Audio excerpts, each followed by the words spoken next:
All right, well, here we go. Bit more Project Zomboid. So continue now. Yeah,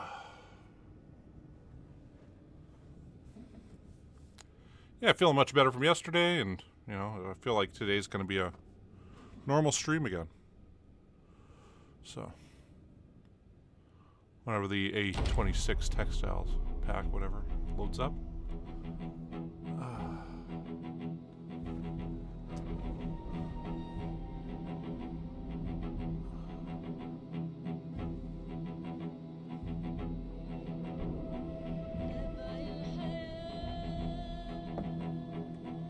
Yeah, well. That was a brutal headache yesterday. I got off of here, went to sleep for a good 3 or 4 hours there. Yeah. Well, I was feeling better right after that, so.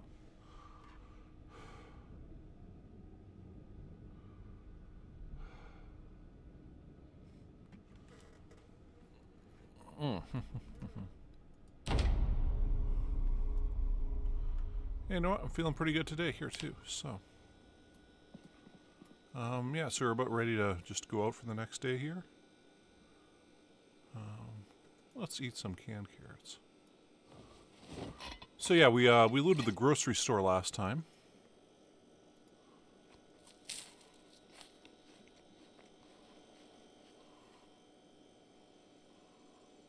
Do we have any more matches?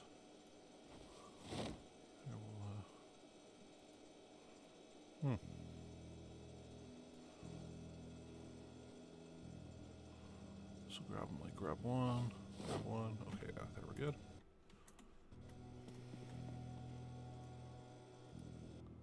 Let's get into the game. Let's go kill some zombies.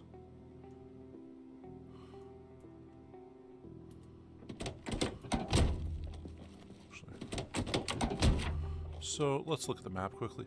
So last time we looted the back area of the bookstore here. I feel like we can go through these. I'm not sure how much more looting we'll actually do, because we have so much food there, so much food here. I mean, we're still going to have to go through things, so I think when we're cleared a place without looting it, we're going to have to, I don't know, put a different symbol over it. Maybe like a check mark. Show we've been through there, but we haven't actually taken any stuff out of it. But, yeah, that's just my guess. But yeah, we should be able to, I mean, hopefully get through the dorm today along with these businesses here. So we'll go do that now, and, our speed loaders are loaded up, right? So 0.17 times 15 is, about 258.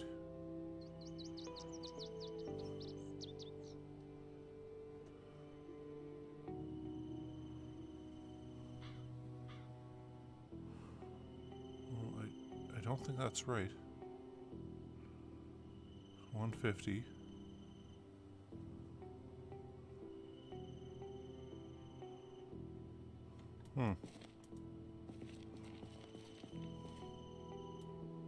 Oh well.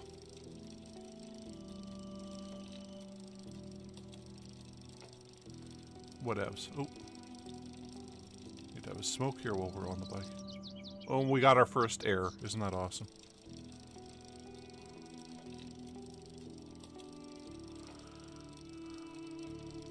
Let's start using that red dot sight. Ooh, and...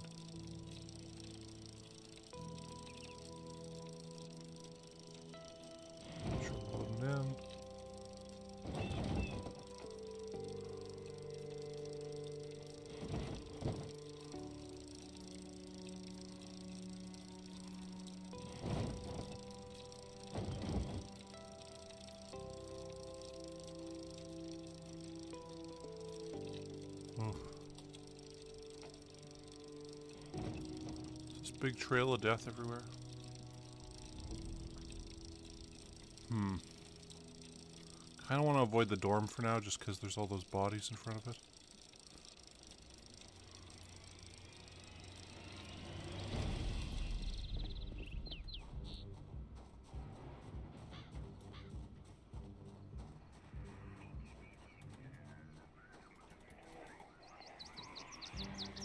Well, where'd you guys come from? Oh, they came from the trees.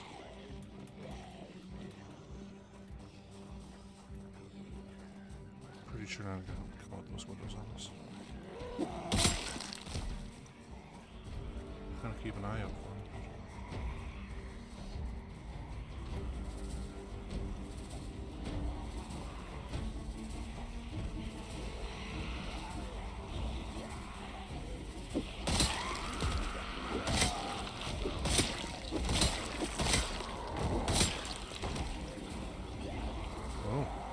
Zombie killing has begun.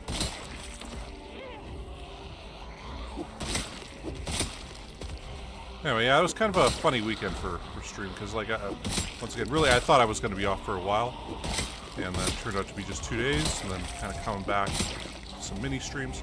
Today's going to be kind of a smaller one where it's going to be about 3 hours.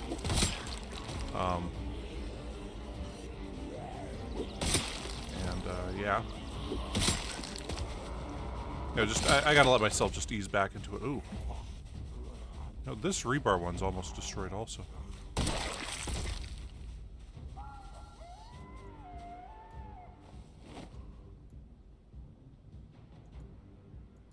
So I'll put rebar spear back.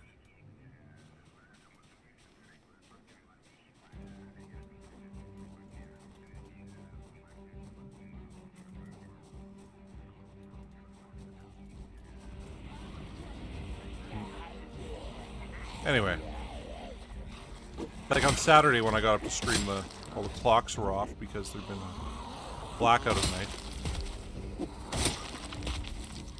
And so that I ended up getting up way late for that and getting on a bit later. And then, yeah, yesterday I had a headache and I'm like, okay, well, I'm sure it'll go away as I play more and, you know, drink a bunch of coffee. It's probably some coffee-related headache. And no, it wasn't.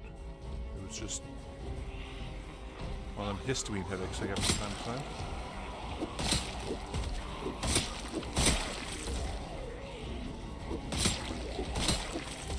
Okay, there was a guy next to us. So I was kind of scared with that last group of zombies are here behind us.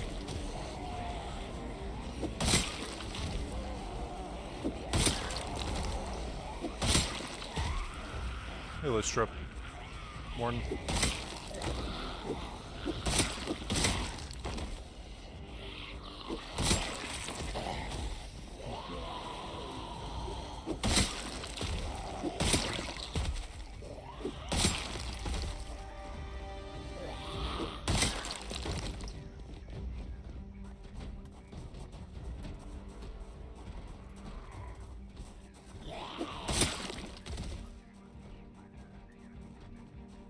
So there's still a couple over there. Oh.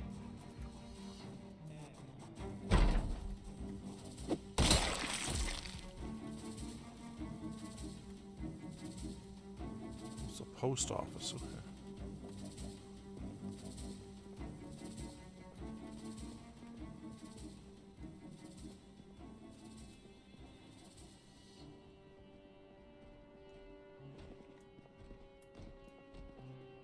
Yeah, I thought it was a bookstore. The comic book there. Bible readings.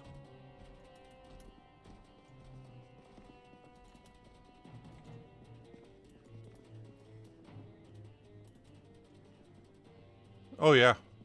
Oh, much better. My dad's oh, he's great given the circumstances, so. Yeah, it's been a crazy couple days. So yeah, but yeah,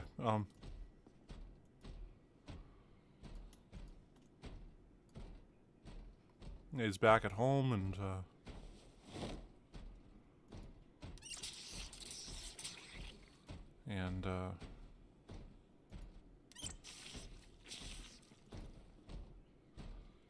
orange soda, we'll take that.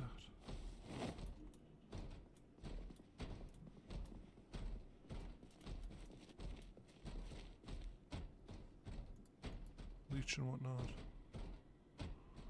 Duct tape, oh, that's worth grabbing. Fortunately, we're gonna have to. Matches, take that. wood in here. Okay, cool, let's go here. Just make sure there aren't any guys around here. Okay, cool. I'll equip that quickly. But yeah, it's really cool having him back, and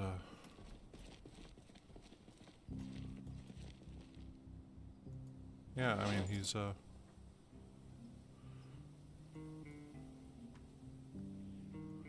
yeah, to go over, I'll just quickly run over it again.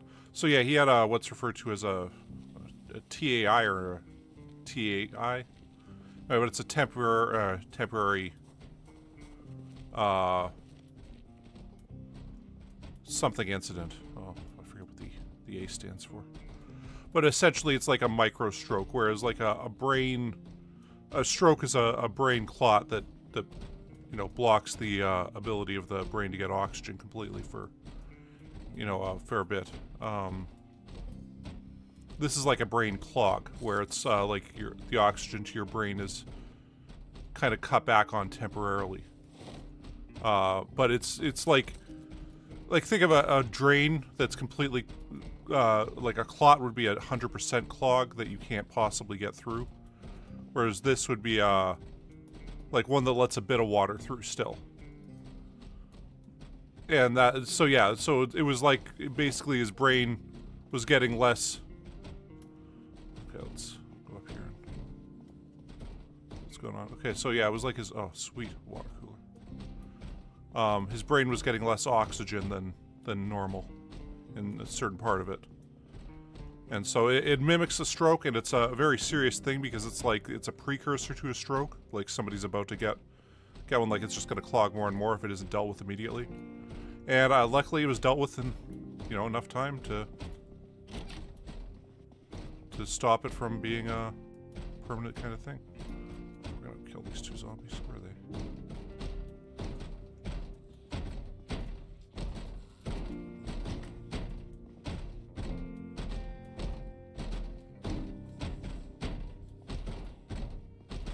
Are they smacking windows in here? That's pretty much got to be it, but I feel like there's going to be a bunch in this area.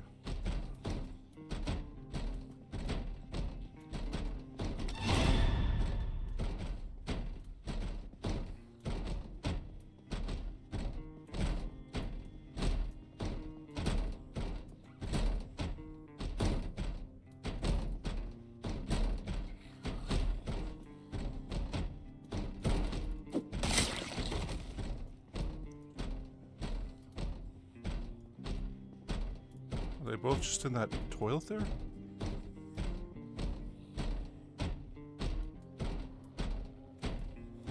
Yeah. Oh, you know what? It happens to everybody eventually, right?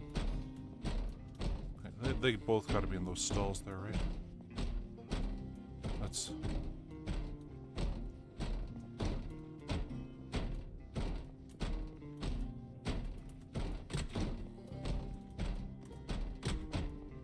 Where are these guys?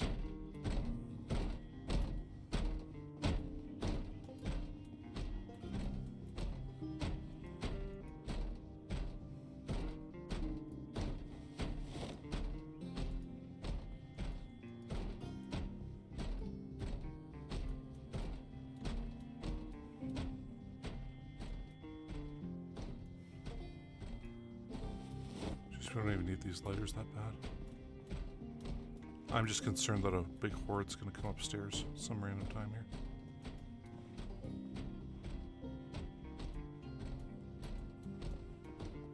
Where are they anyway? Like, where could these guys be?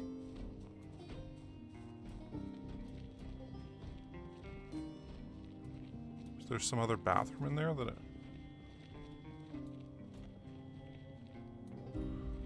Oh, hell if I know. We'll count that looted though, because we're basically through it.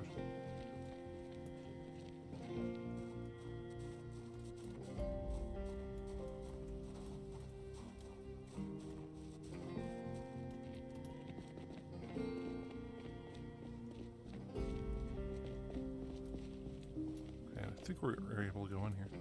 But yeah, yeah, it's,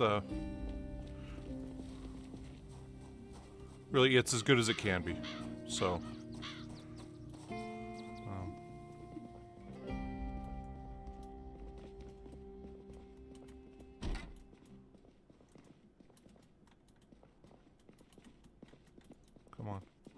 Open the door.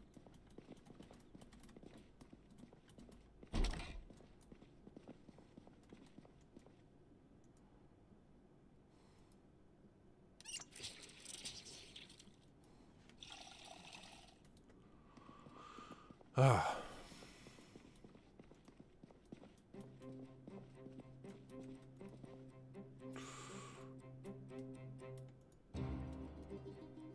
Grab them two there.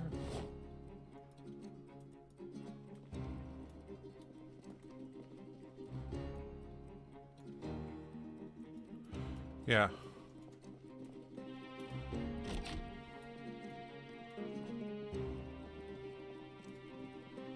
Well, you know, there's still a bit of adjusting to do.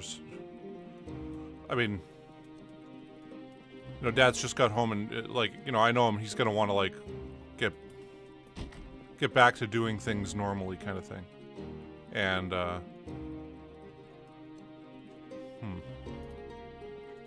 let's just not take any of this stuff, I don't think.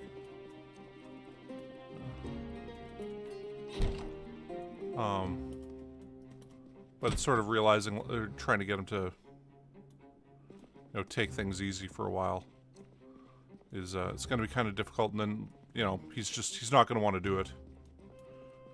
But, he's going to have to do it, so. Yeah, there's a bunch of stuff in here, but it's like, I don't want to loot any of it because it's like we have so much medical stuff already, we're good. But just want to make sure there's not anything really special in here.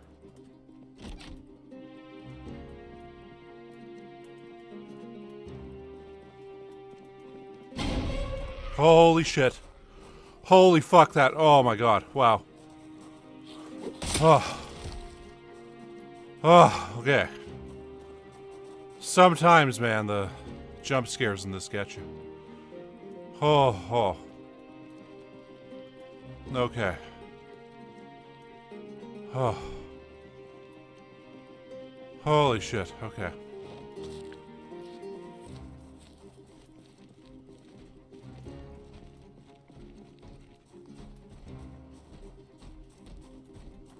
I'm wondering where the hell these guys are in here. They're making all this noise.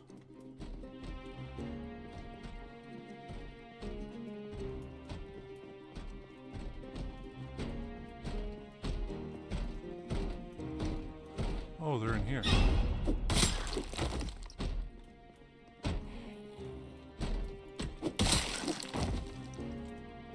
I walked past that guy a couple times. He could have came and killed me anytime. Wow. Yeah. Yeah. Oh yeah, I'm feeling so much better. That was like a... Okay, I get these histamine headaches sometimes. And what a histamine headache is like a delayed allergic reaction. It's like you'll eat some food and about 48 hours later it'll cause, for me it's swelling in my nasal passages that gives me a headache. Anyway, it's a bizarre thing. Really sucks.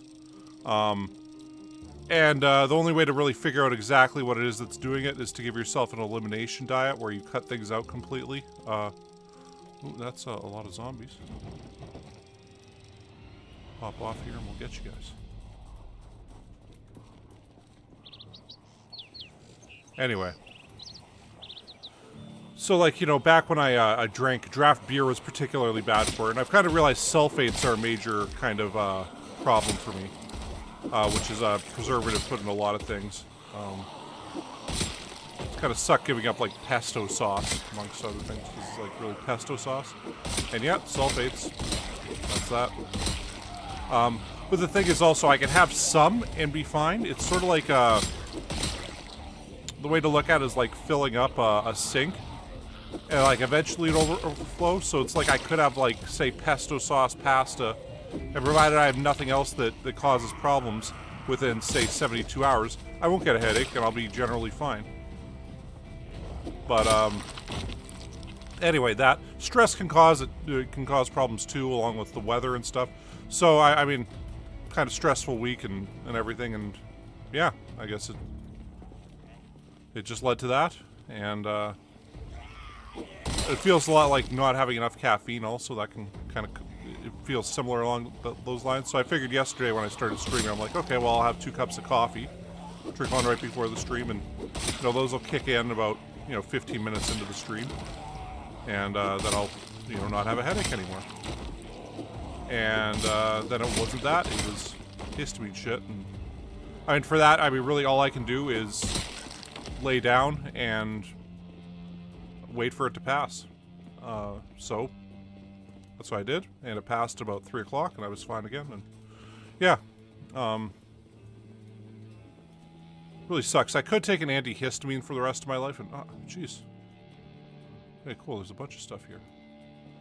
But I don't want to do that because it's like you have to build up a certain amount of it in your bloodstream. And yeah.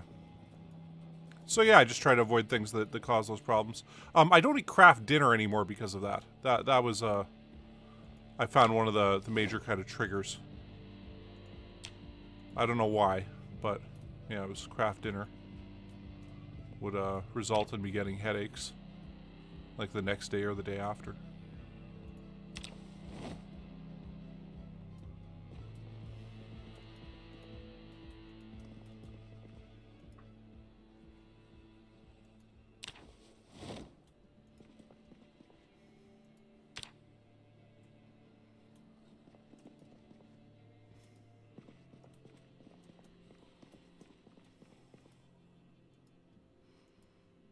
Box of screws. Anything here? Word search magazines.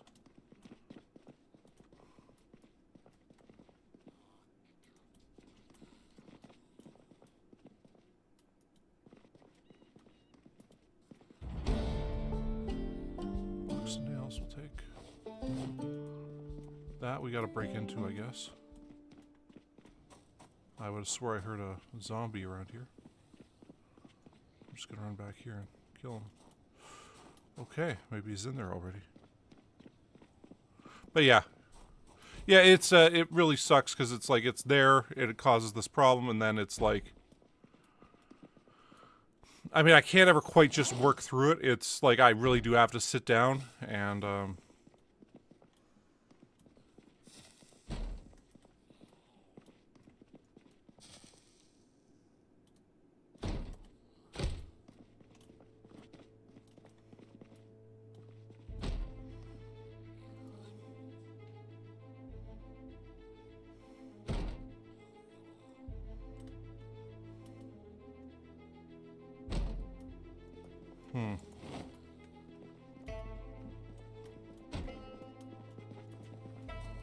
well,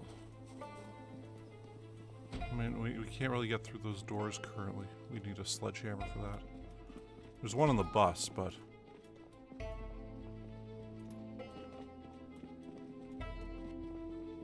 just check over here for stuff.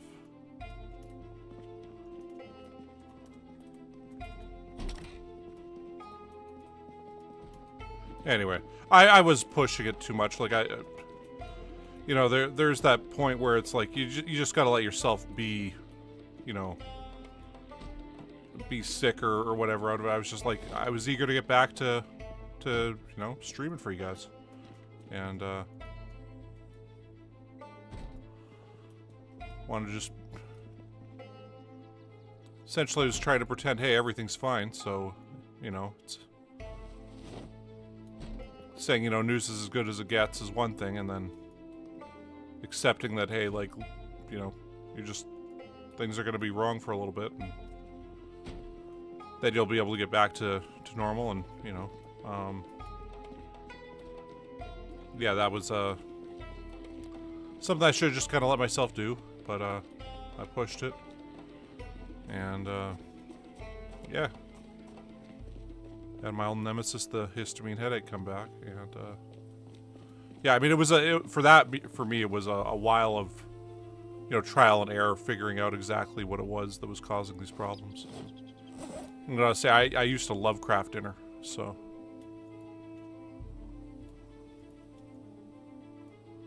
and yeah.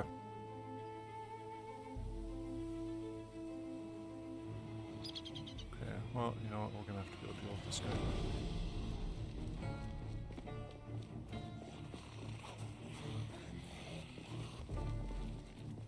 Actually, we got a crowbar on us, don't we?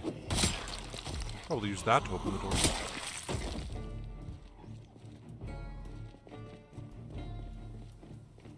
I should have right-clicked it. Oh well.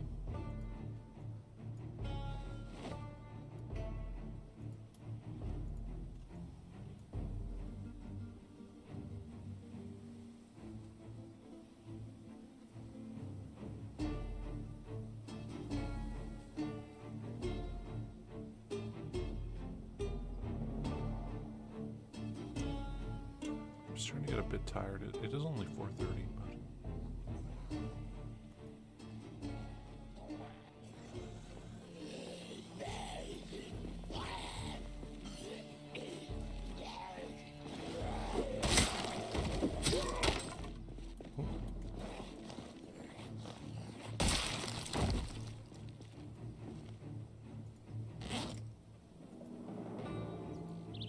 Yeah, well, let's go look in the back of that pharmacy area.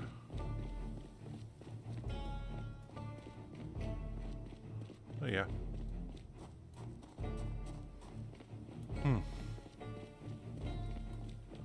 So I went through Mendy's and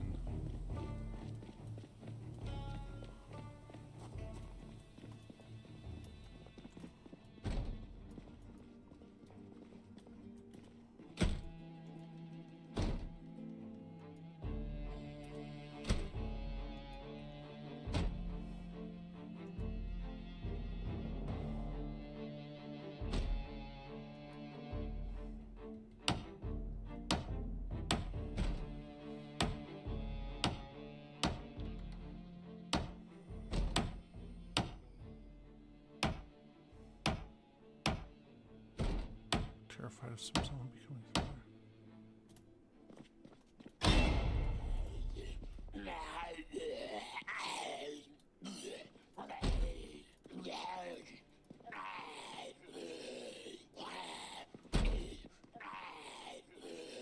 Hacks. Brown paint. I'll take that. There's a car jack there and a gravel bag.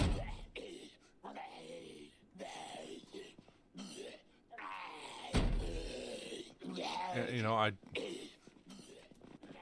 just don't want to fight in there because it's like, what are we going to get out of there? What could possibly be there? Nothing much.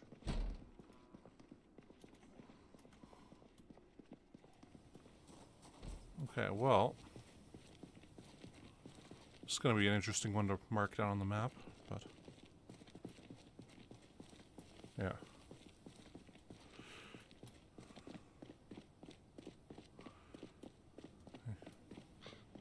Yeah, true.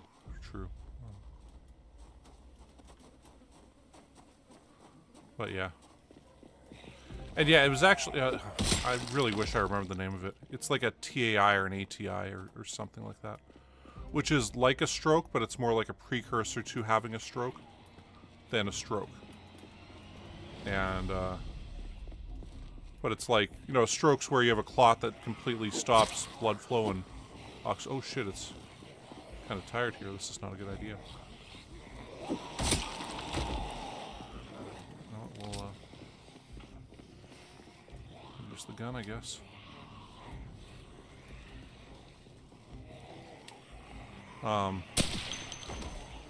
So it's, yeah, like a blood clot would be like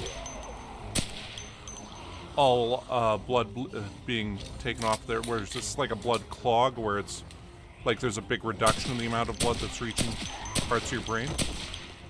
So it's a lot like a stroke, and if you don't have it dealt with immediately, it becomes a stroke, because eventually it just clots completely. But yeah, the main advantage being you can recover from this a fair bit easier, because there hasn't been 100% of blood cut off from part of your brain. So it's, I mean, not that. See, it's like I do this weird thing where I'm minimizing it, right? Where it's like, oh well, it's Yeah. Well, like, okay, my grandpa died from what's called vascular dementia, which is actually, unfortunately, a thing that can be passed on genetically. But it's the blood vessels in your brain shrink, so you aren't getting as much oxygen, and this causes kind of hallucinations and stuff. And for, like, him, when he died, it was, oh, my parents went out to visit him. He lives in Victoria, or lived in Victoria. And, anyway, yeah, when they went out there to visit him, they talked to him like 2 days prior, and like, oh yeah, we're gonna hop on a plane, and you know, we'll be out there. And anyway, so what are they driving? I forget. Either way, when they got there, he they got to his place, and they're like, hey, why, like, you're sitting in this chair, kind of weird. What's going on? And can't shoot him through the door, can we? No, we can't. I don't want to risk opening that when we're tired. Ooh.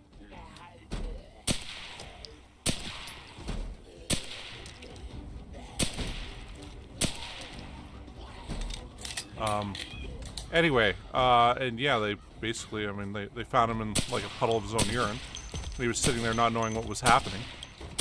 And the home nurse that would visit him had been there like 2 days, 3 days prior. Anyway, he had a bad bladder infection. And it was like, I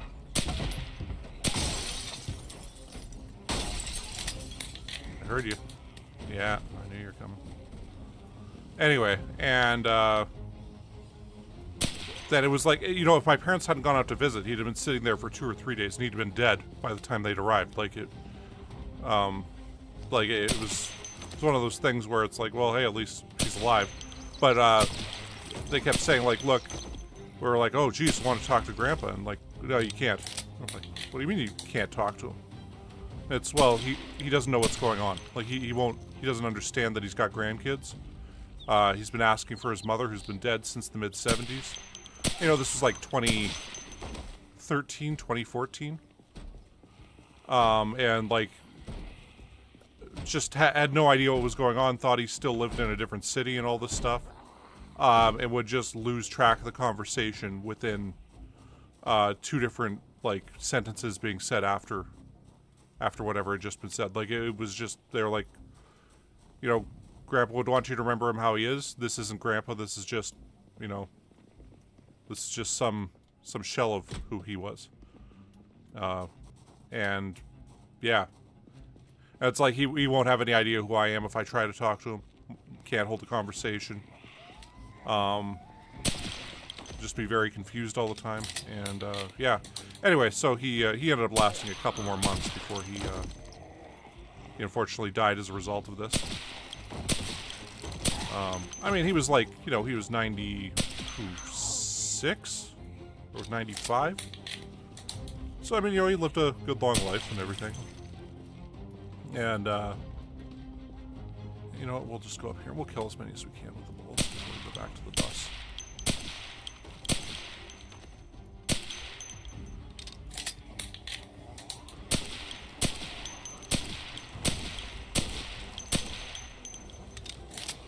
But, anyway, I don't know, it's like seeing my dad like that, like, just really not understanding reality is, I just kind of gave me kind of flashbacks of what it must have been like for them to stumble upon him like that, where, you know, one way of putting it was like, hey, you know, good thing they got there at that exact time, or else he'd have been dead if they'd, you know, shown up like a day or two later. But, and, you know, see my dad there and just not understanding that, you know, the fork you're holding isn't a remote for the TV, dude. It's a fork. And not being able to comprehend that. But still sounding like he did. Was, oh, there we go. We used all our bullets.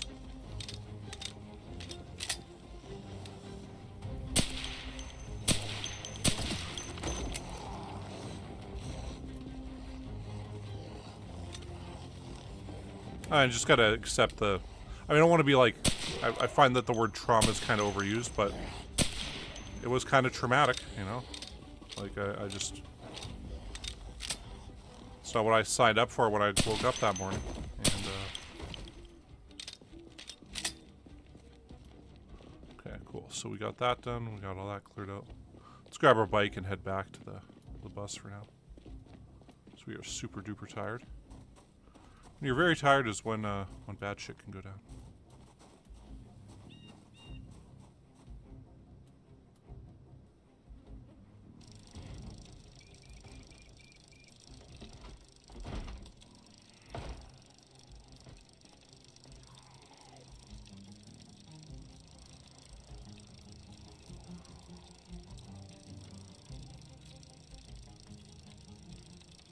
Anyway, but yeah, it was disturbing. I'll say that much about it.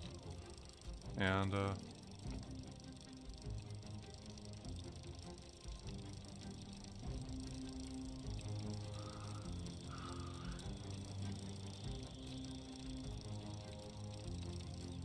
God, this is taking a while to load.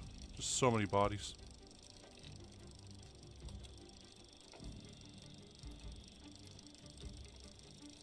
So I want to be able to go into the dorm, but like this kind of thing will keep happening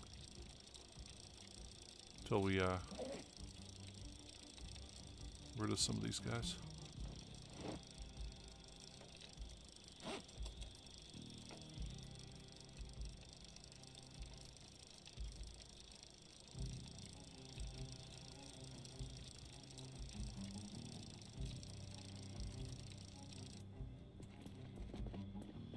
Okay, and I feel like we can move this up once we clear that dorm, so we don't have to go all the way back here every time.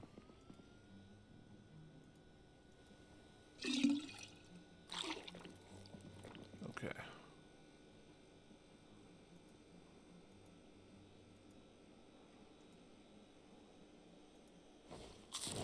Eat all that. And gets rid of our hunger.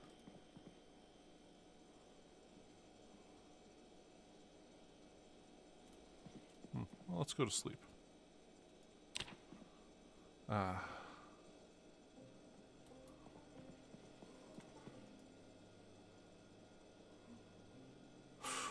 we need to do the 38 special rounds first.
Well, that fish sounds scary. And, yeah, Bianca, it's weird. It was like, the people in the area where my grandpa was kept, after the fact,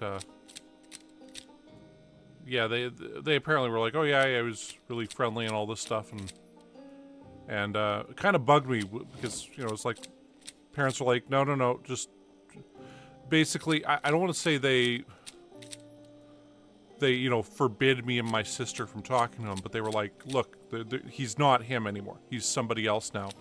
He won't have any idea who you are, and it'll just, basically, there's no reasonable conversation to be had. You're talking to somebody who is just, they were, the way they described it, it's like he just wasn't there anymore.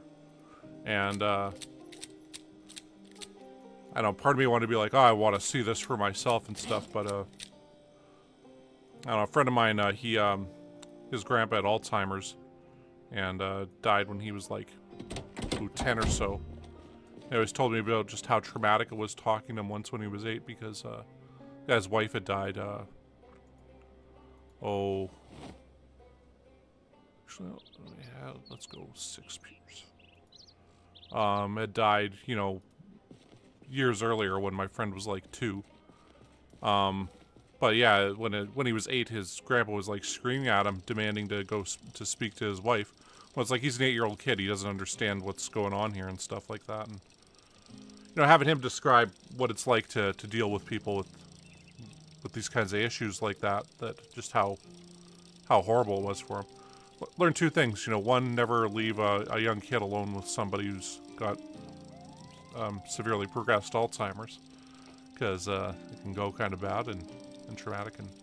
And 2, that, I mean, and it feels like, I almost want to say it feels almost selfish to say it, but it's like, don't want to have to deal with people in that state if I can avoid it. Like, it's bad. Like, I feel like it's like bad to be like, I don't want to talk to people like that, but it's, I mean, it's just kind of a reminder that, you know, if I live long enough, I'm ending up like that. And yeah, it's yeah, grim reminder of my own mortality and what'll probably happen to me someday. And I don't know, it disturbs me more than I feel like it should. Like, I feel like I should have a better kind of grasp of it and stuff, and more understanding and whatnot. Like, you know, I watched, what was it, Champions last night, which is that movie about Woody Harrelson teaching that, like, or, you know, coaching that kind of like Special Olympics basketball team kind of thing. And, you know, learning how to hang around people with mental disabilities and stuff like that. And like, you know, I used to take the bus and was friends with this one guy, Greg, who was, you know, mentally disabled and stuff. And it was like, you know, we'd have good conversations and stuff. He was a very nice, talkative guy and everything. You know, we're going to talk deep philosophy. Yeah. Yeah.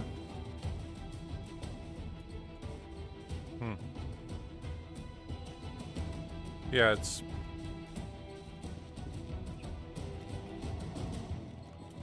Yeah. I mean, it's sort of like... I don't want to deal with uncomfortable truths about life, you know? It's, that, hey, if we're lucky enough to die from typically elderly issues, then, hey, we lived a long life, right? And... yeah, I mean, I don't want to say... just try not to think about it, because...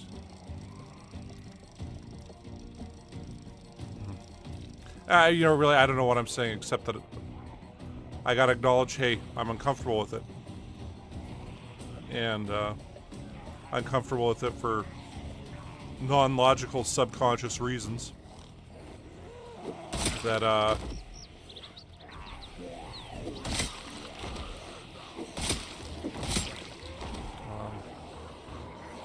frankly, I just hope, you know, I hit age 90, bam, some bus just hits me out of nowhere someday after I've told everybody I love that I love them. Like, I mean, I just, you know, not the ongoing kind of hospital thing that happens. And, yeah. I don't know, for me, I've always kind of prided myself on my memory. I mean, like, oh, I got a good memory and stuff, and I couldn't imagine being without it. And, it bothers me when I forget, like, the simple things. And,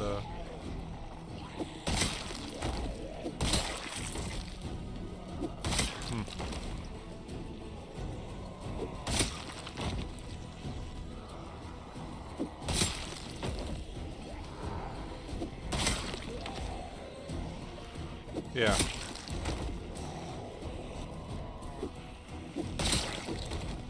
Yeah, and I gotta say, kudos to you for helping people in these kind of states, because it's something I'd have, I gotta admit I'd have profound difficulty with. And I'm sure there's techniques that work, like, you know, even with my dad in the little 24 hours he was in that state, it seemed like it was better if... What the fuck? Where did all these zombies come from?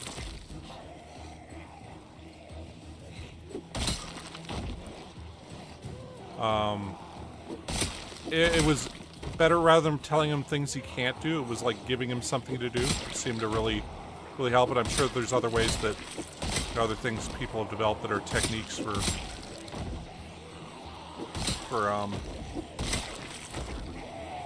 handling I guess, opus mentis kind of patients.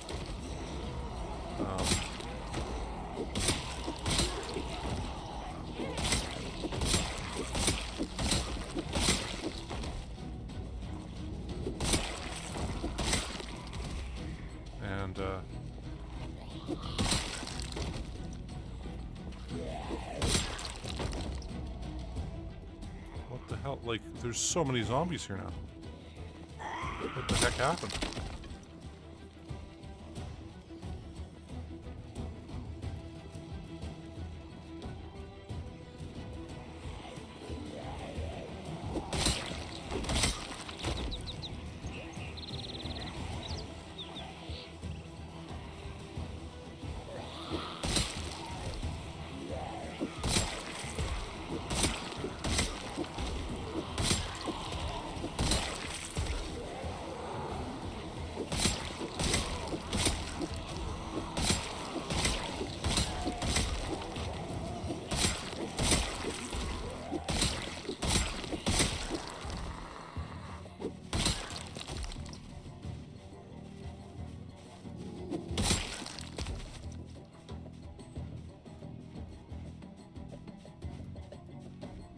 Yeah. No, I gotta say, yeah, the discovering the reality of, like, what is for them is, I don't know, it's just, it's far removed from my experience currently, and I'm sure with more time I get better with it. What the heck? Oh, we got a guy coming this way, too.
Oh.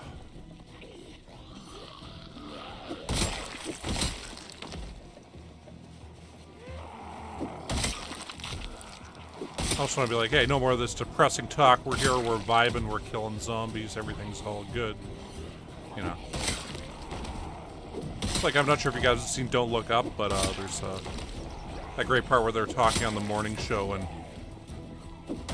they're like, you know, don't you realize what I'm saying? Everybody's gonna fucking die in 6 months. And they're like, oh, well, we like to try to keep things light here. Like, well, maybe things aren't supposed to be light all the fucking time. Like, do you not realize that? And maybe this is something that you should freak the fuck out about? And,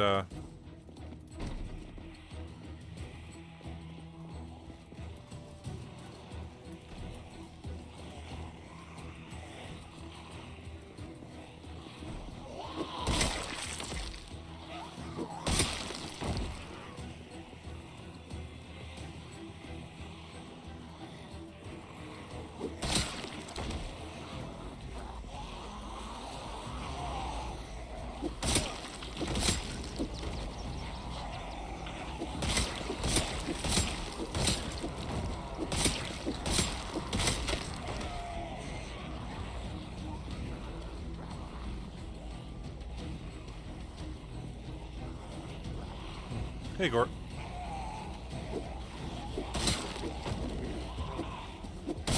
Yeah, I mean, it's like maybe this is something I'm just supposed to have a problem with, and it's, you know, something I wouldn't say everybody deals with it you know, in some incredibly graceful manner. It's sort of one of those things where people kind of fly by the seat of their pants and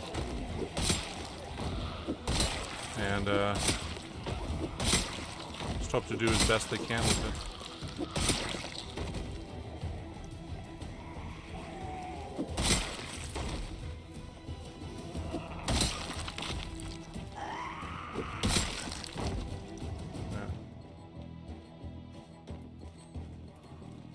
No, I haven't added that yet. Actually, I should. Yeah, it's kind of weird adding mods in after the fact, because sometimes it'll kind of mess things up. Like the Rain Cleans Blood mod. I mean, it's there, but there's some blood that's still there. But it does seem like there's less than there would be otherwise. But yeah, well, the Working Mass mod might be, gonna help get rid of the corpse sickness. Especially because we are wearing a gas mask all the time, right? So.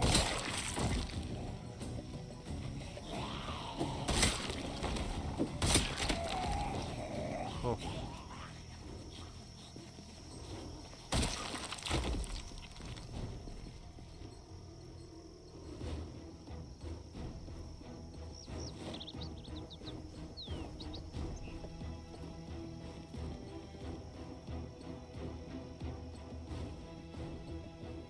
Well, yeah, it's, part of it is truly accepting the unfortunate reality that, I mean, this is the age where everybody's parents start dying, and, I'm part of everybody, and that it's, kind of acknowledging that reality, and gotta say, I frankly don't want to acknowledge it, but I want to avoid acknowledging it till as long as I can, you know? And,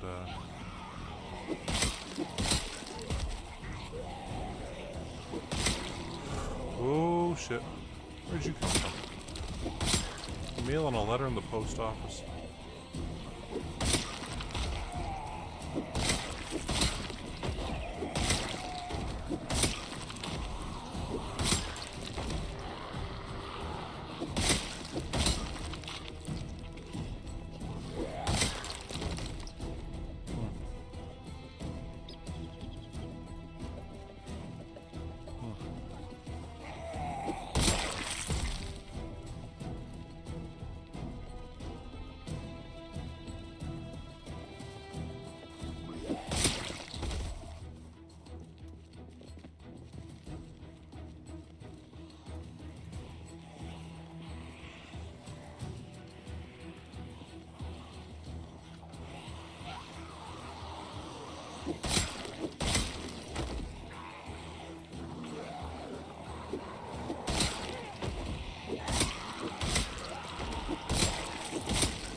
God damn.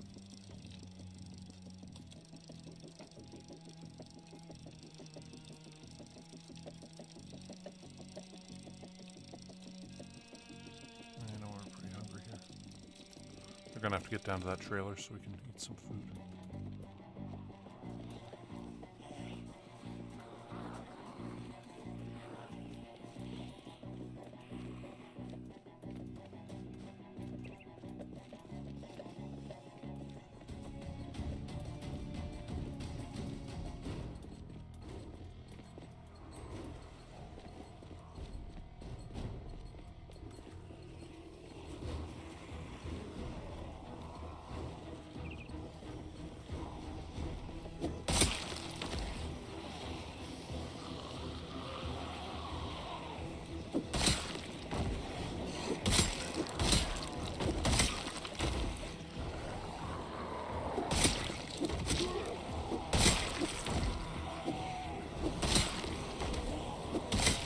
that kind of family.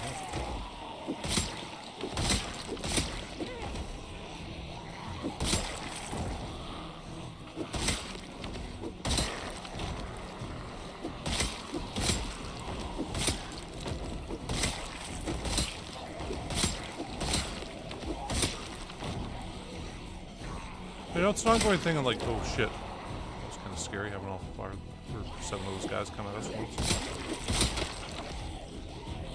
In zombie, you know, any kind of zombie story, they got to figure out a way to get people out of there as fast as possible and reduce the population, lessen the zombie population.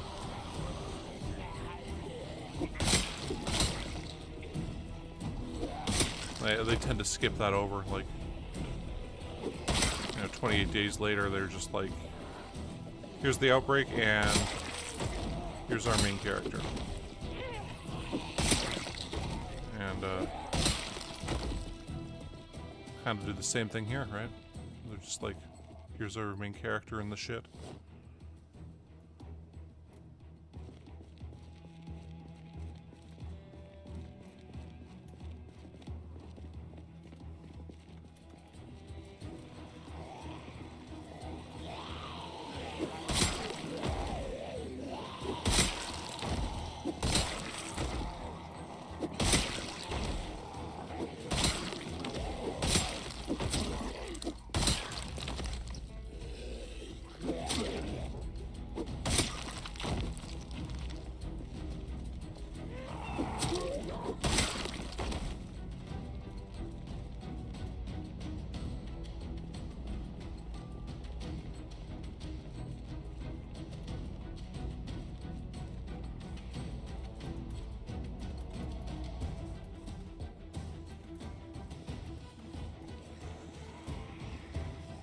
Kind of tired, but we're not too exhausted now, are we? I think we can kill these guys.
I gotta say, that's one of the reasons I probably like the...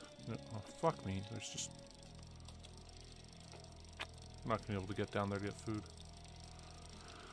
We're gonna have to go back to the bus, unfortunately. Damn.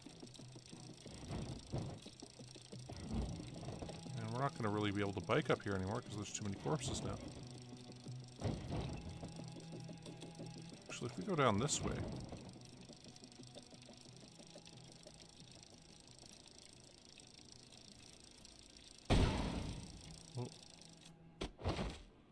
God damn it. We didn't injure ourselves there, did we?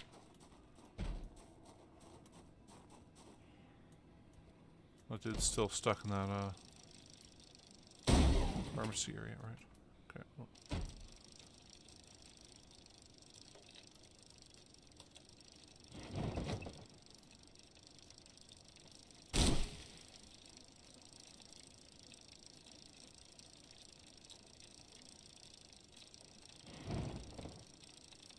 Yeah, the Night of the Living Dead franchise, and you know that, and Dawn of the Dead were very much, you know, the zombie apocalypse is still breaking out thing, and like kind of the initial days of it, which I mean, it makes them a bit different because like, you know, when the first one's happening, or like Dawn of the Dead, the original, or Night of the Living Dead. the original one. It's very much just like, holy shit, this thing's going on, and we're next to a cemetery, and the dead are coming back to life, so we're gonna have to, work together and try to survive it with just kind of this random group of people. And I mean, that very, very opening bit where they're, yeah. Yeah, true. Well, I always like the story of like Resident Evil and stuff like that. Felt that it added to it. Of course, it got more and more convoluted as the whole series went on. But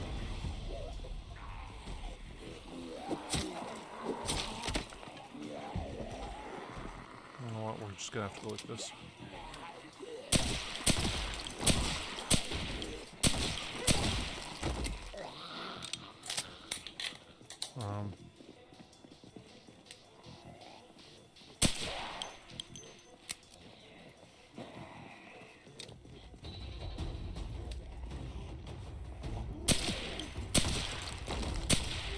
But yeah, like Night of the Living Dead, it's sort of like, this is sort of the day of, and nobody really knows what these things are yet, but they're like, it looks like the dead are coming back to life, and trying to eat people. And then the Dawn of the Dead, which, once again, masterpiece, completely available for totally free here on YouTube, if you haven't seen it. Clearly heavily inspired this game. Yeah, that one's sort of like the outbreak. Oh damn, we're kind of corpse sick right now. The outbreak's kind of been going around and has caused some problems, and yeah, it's dealing with people being, forced out of their homes and into quarantine areas, where they can hold the zombies off as groups. And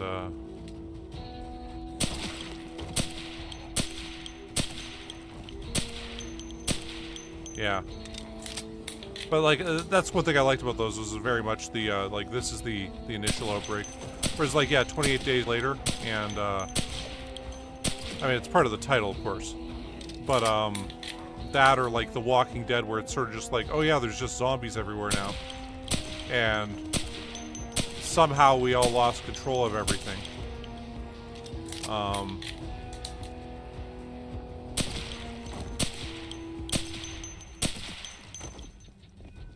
Yeah, it's one of those things where it's like, I mean, it doesn't need to be 100% explained in every story, but it was just nice seeing these ones be like, no, we're not gonna shy away from it.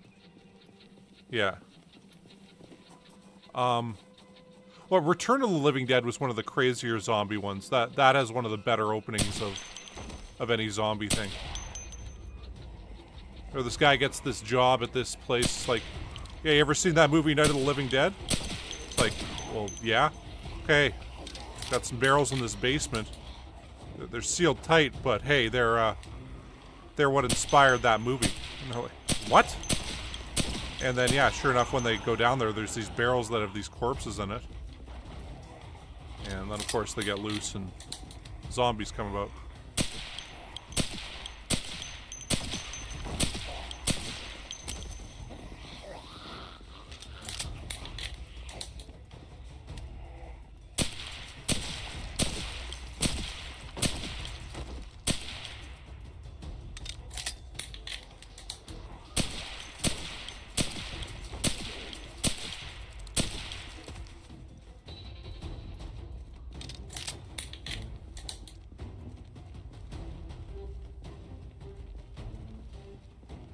Yeah, we do have a different gun on us that's full condition.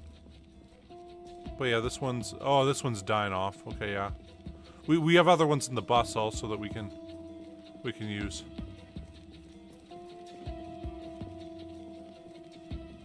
Okay, well,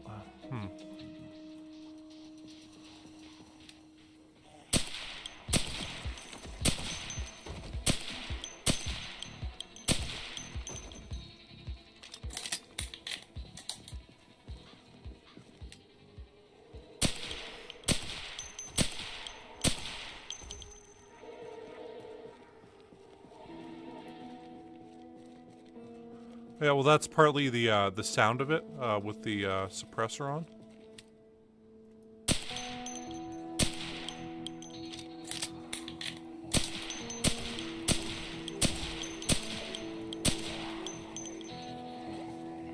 Oh shit, we're into single loading them.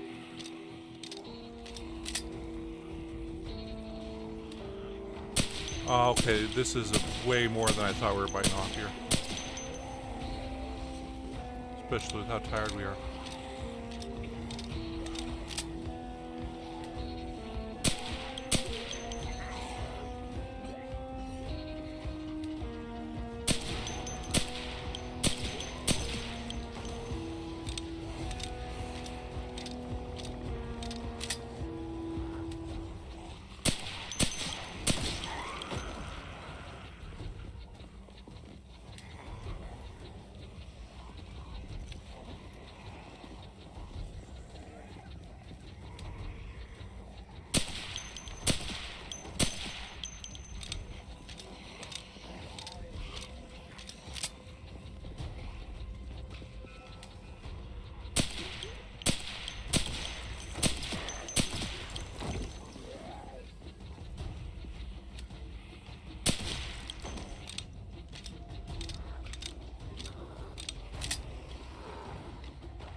Oh shit.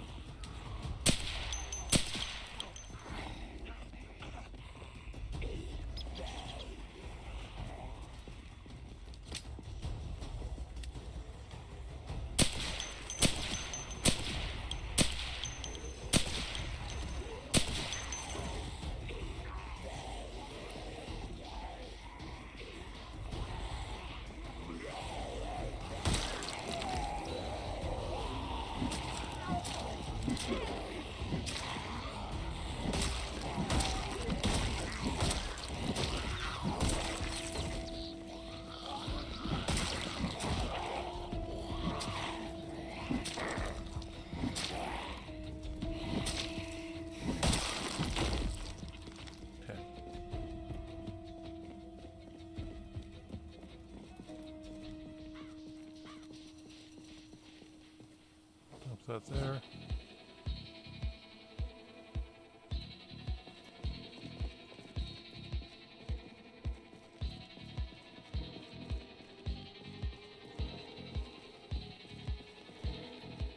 Oh, we have to stand still. Okay. Well, hey, we can reach our bike at least, so we'll grab that and then we'll run back to the bus again.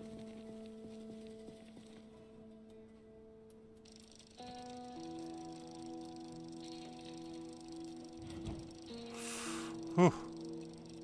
You ramped over that corpse?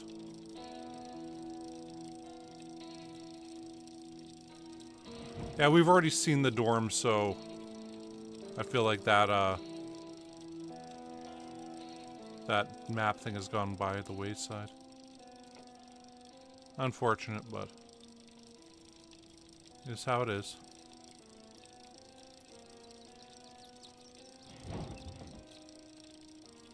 We have found at least two survivor things. The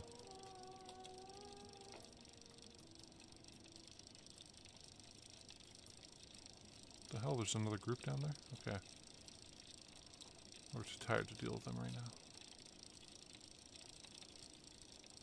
Yeah, if it's the dorm.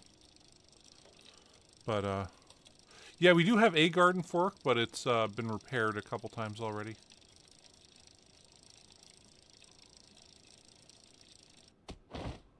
What the hell? We didn't hit nothing.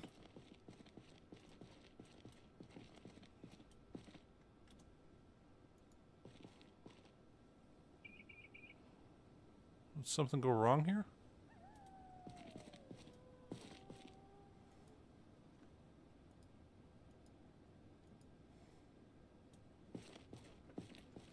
Yeah, that might have caused it.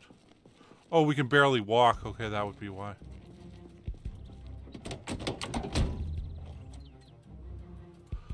Ooh, okay.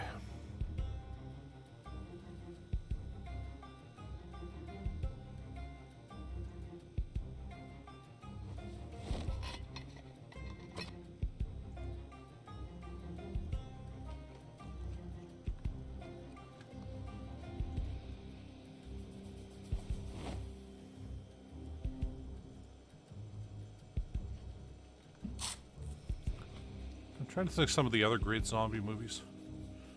But, I mean, the unfortunate thing that's happened with the zombie genre is it got so grossly overplayed and oversaturated. So that's almost empty. I think we can sleep right there for now. There goes all our moodles.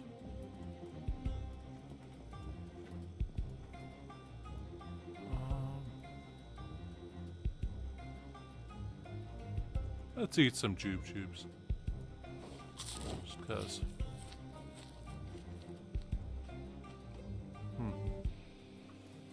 Yeah, well, we, let's see.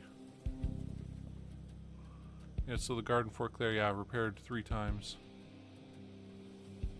And, we also have a taiga machete. Recently got another axe.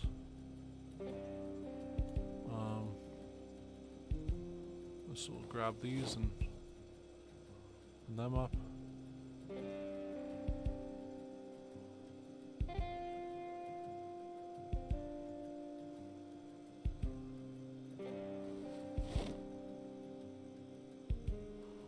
Okay.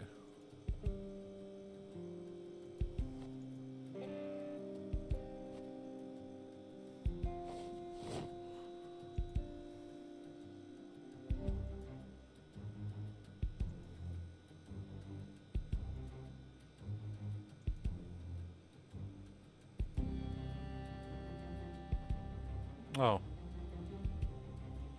I'm not supposed to install that? Well.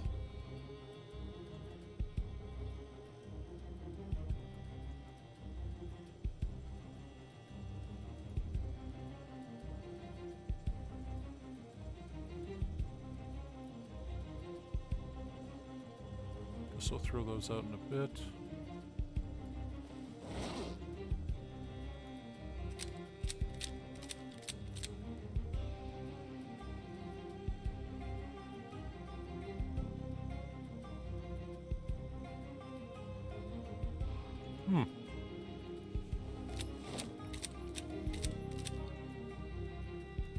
I gotta say, huge shout out to the whole modding community in this game. It's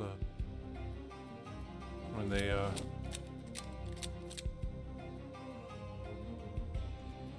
really do a lot of stuff here.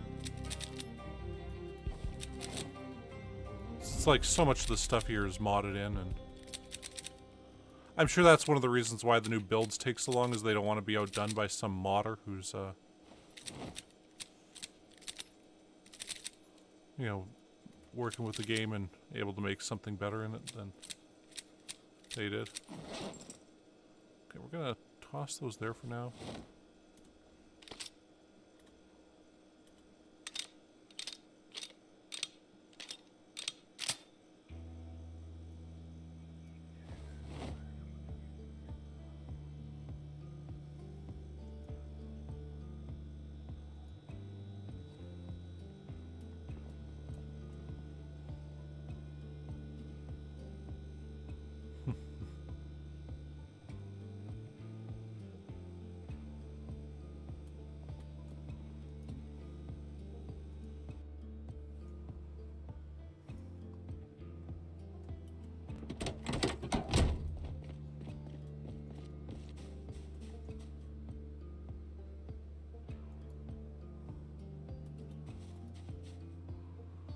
Okay, so we'll get rid of that gun.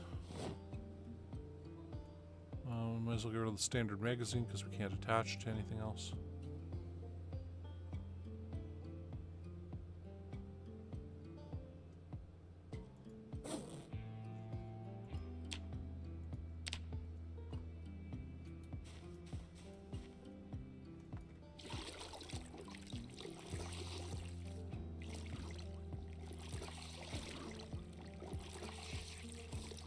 The sole reason we set up this rainwater barrel here. Quickly clean ourselves off.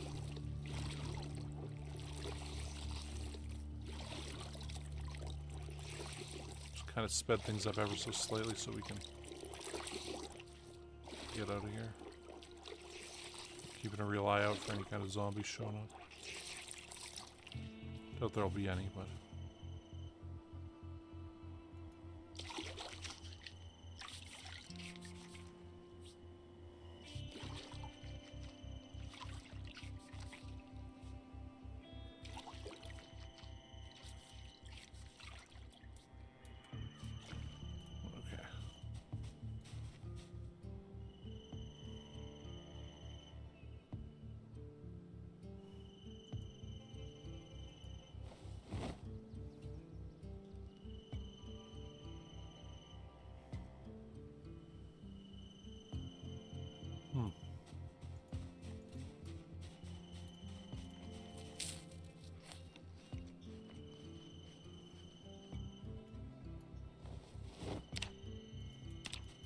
Alright, there we go.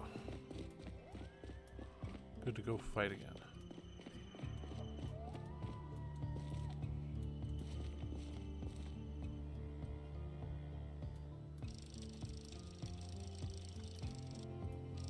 Actually,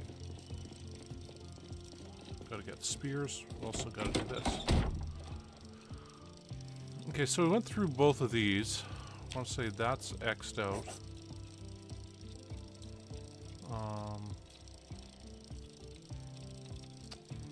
Let's say this one's X'd out too. But I want to put like a little asterisk here. Show that there's still stuff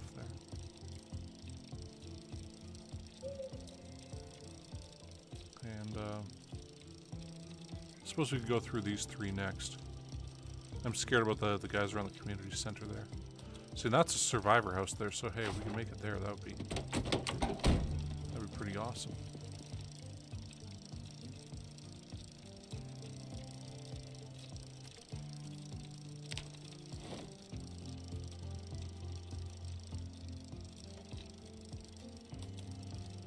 Okay, that rebar spear's close.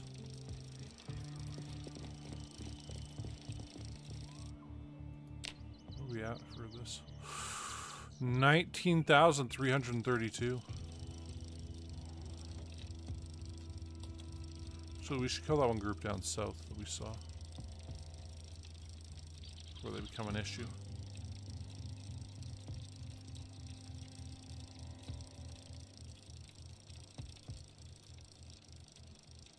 Because there's one group right around here that we spotted way down south. Oh.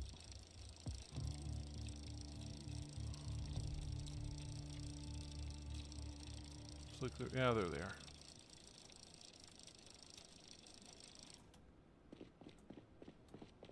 So I don't know what you guys are doing here, but might as well kill you.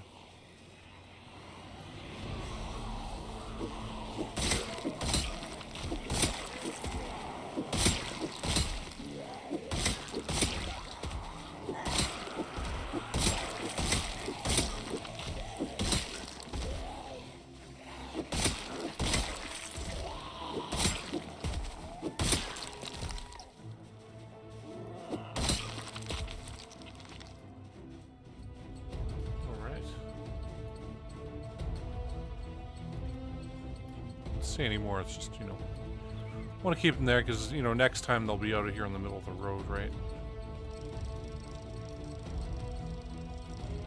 And they'll really start causing problems.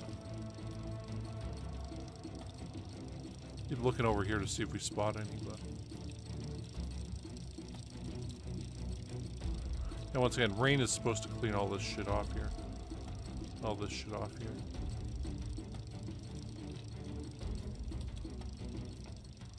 Because this is what's really dropped the frame rate, right? It's having all this blood on the ground. I don't know why it does that. And one of the reasons I do want to add the gas masks thing in, but I'm not sure if the rain removes blood thing is doing its actual job it's supposed to be doing here. Seems like there's still a fair bit of blood.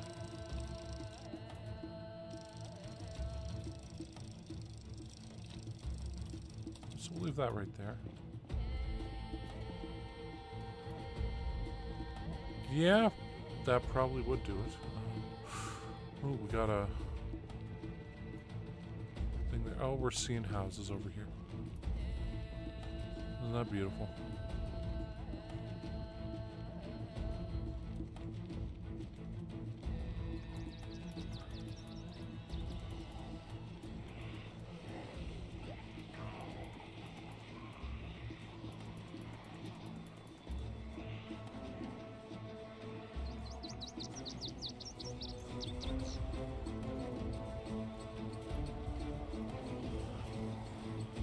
Try to keep these guys off the street here.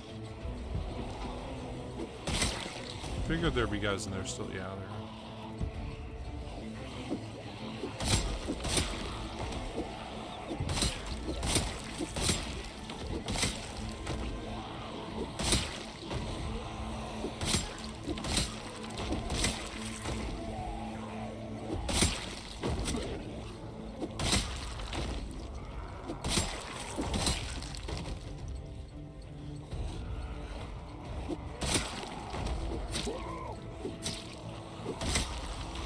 How are we exhausted? Is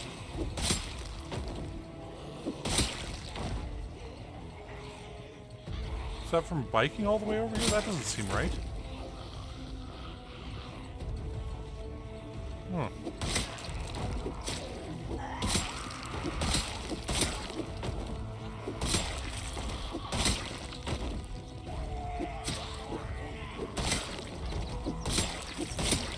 I guess we are biking kind of far now.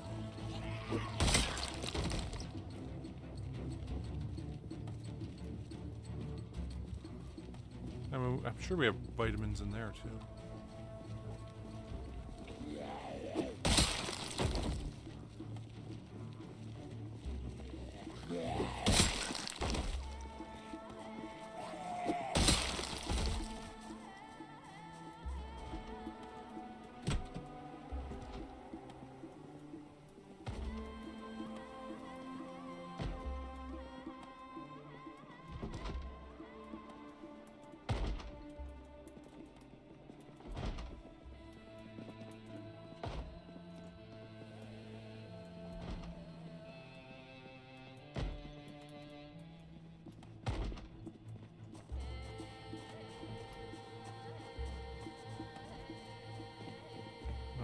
We'll head over here for now.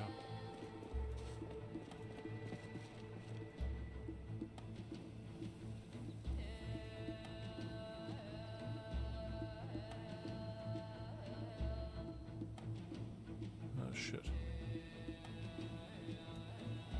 There's vitamins near the bottom.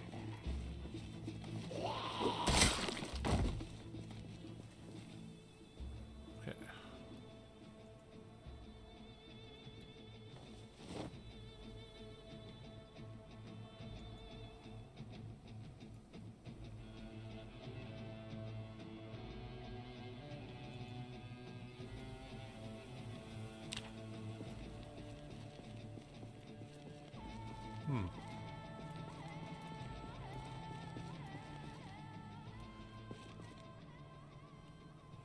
Oh, sweet, our aiming's almost up.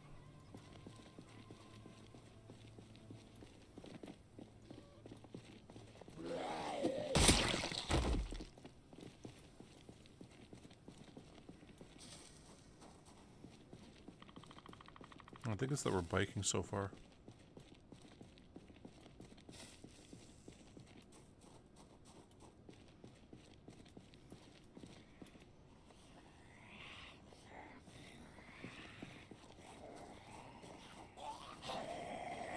Yeah, biking's great and all, but it does remove your endurance as you go along with it.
I do need just to be able to sit down somewhere.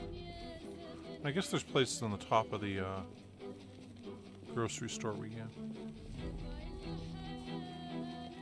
So we'll do that. What the heck?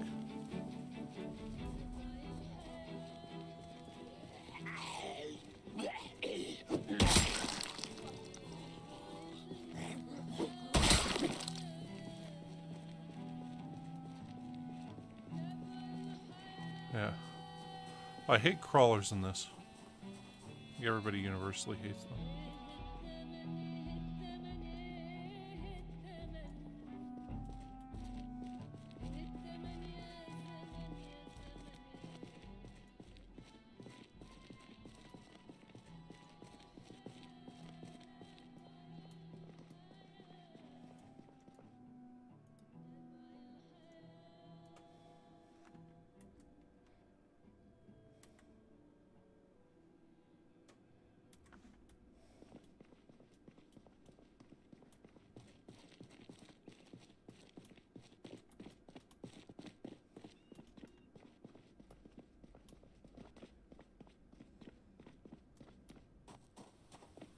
Yeah. But yeah, I've had that happen many times.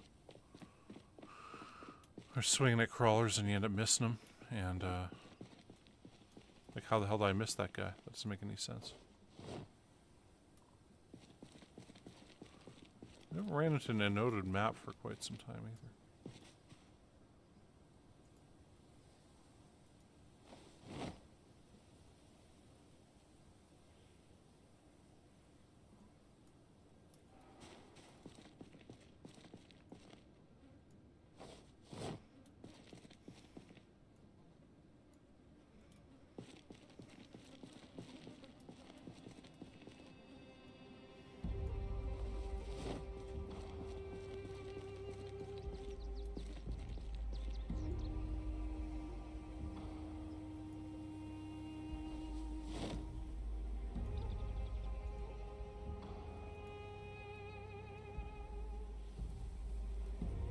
Okay.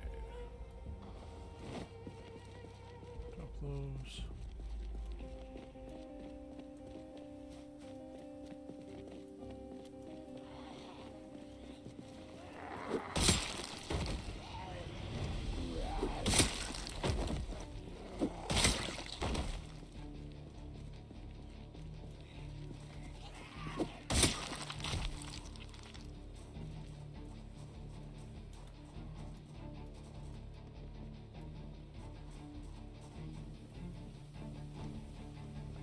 Looks like nobody's in the driving school, which is kind of strange.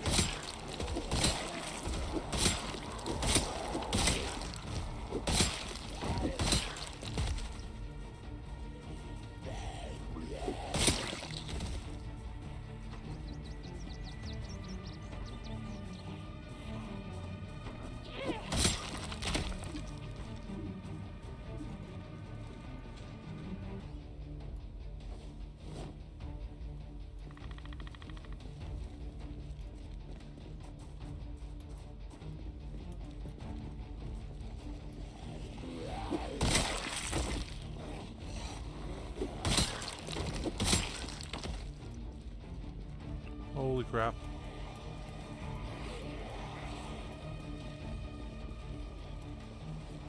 There's a lot of zombies. But hey, we rested up in a chair in the top of the grocery store. That looks almost like a machete. Oh.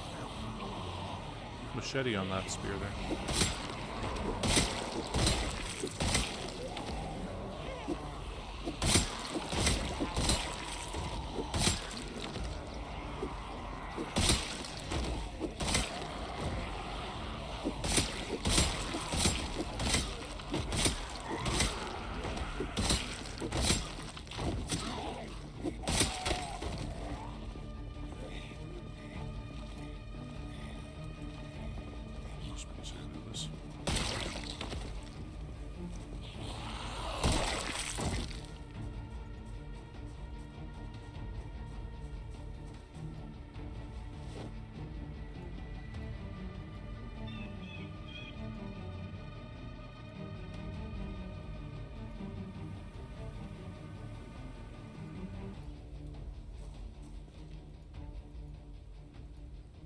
No noted maps? You don't want to just drop one somewhere?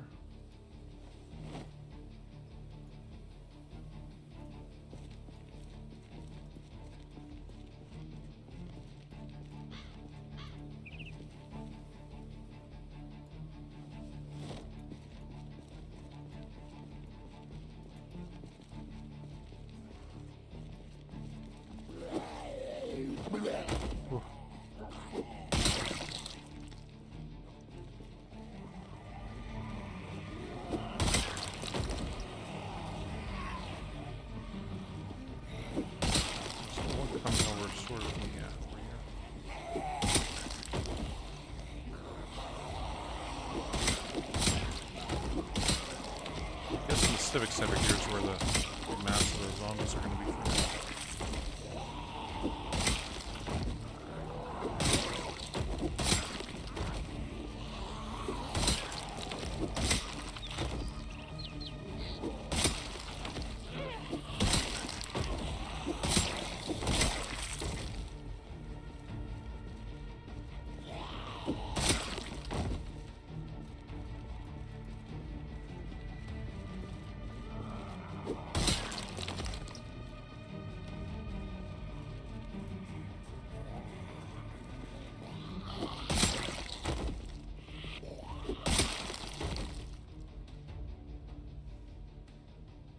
Oh, the coach gun.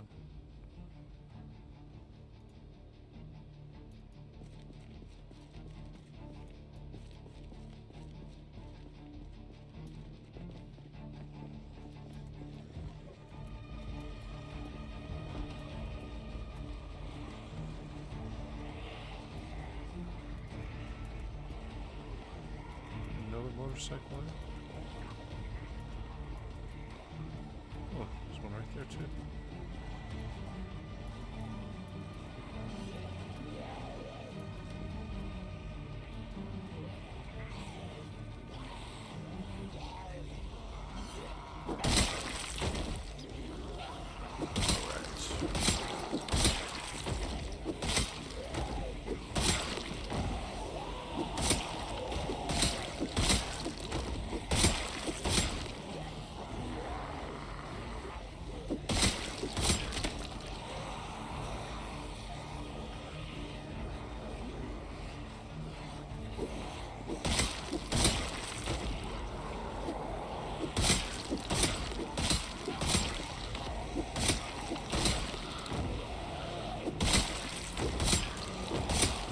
We got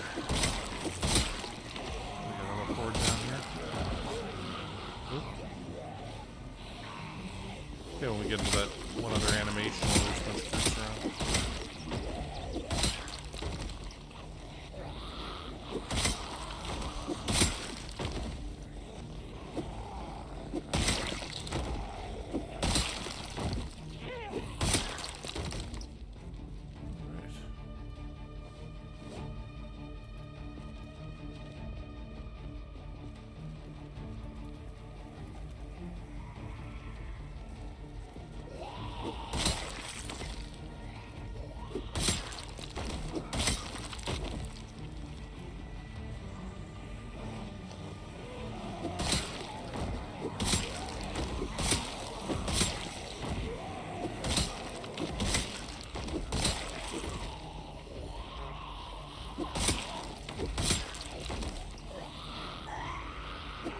I didn't realize how good clothing was at stopping you from being bit and stuff like that. So, like when people have super high tailoring, I can see how that would really benefit you in this game. I'm gonna run down here quick, grab a bite to eat, and we'll go back up and kill some more zombies. Are we at over 20,000? Oh, we're close.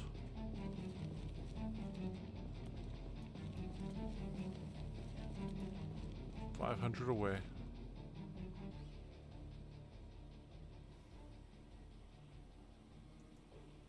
Well, let's open the corned beef here.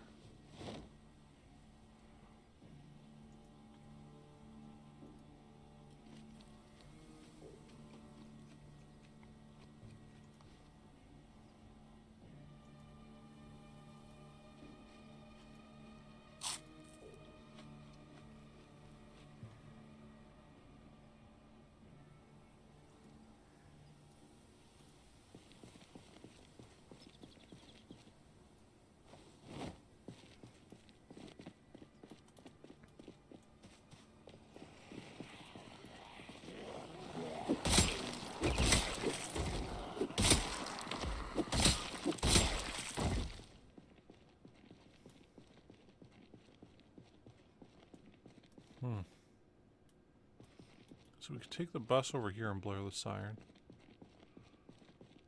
Probably get some from up here also.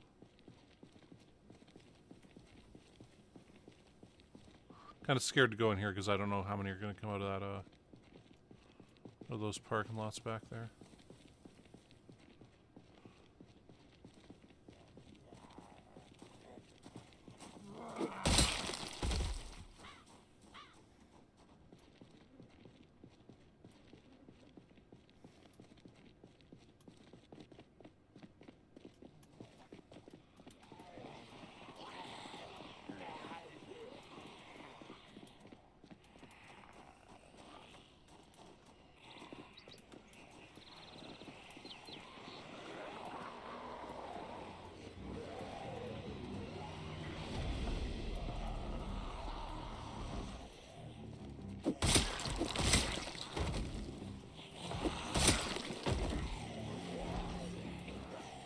might happen.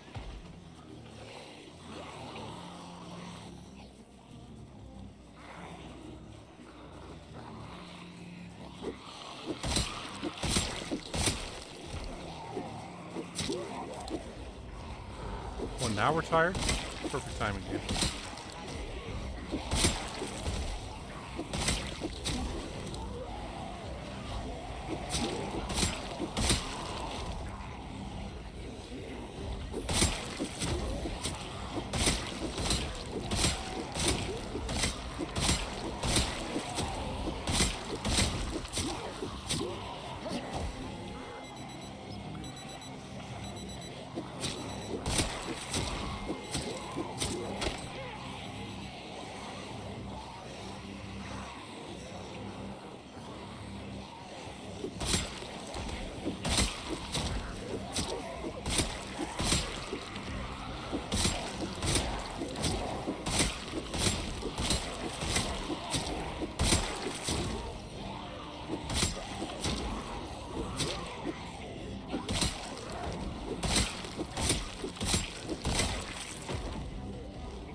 Well, Alyx Westal.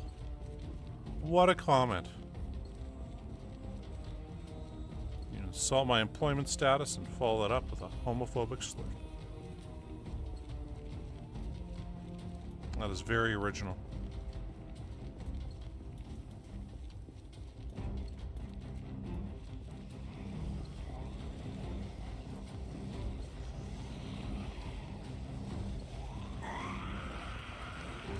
Yeah.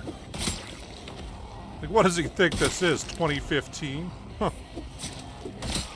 I just find funny is like, you know, he's commenting, you know, get a job, stuff like that. What are you doing watching streaming at this hour?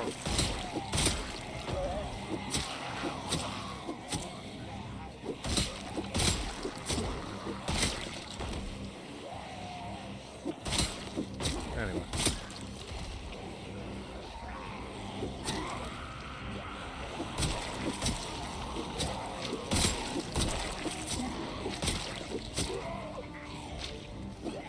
Just to be clear, dude, you're not banned. You can still, you know, keep talking shit.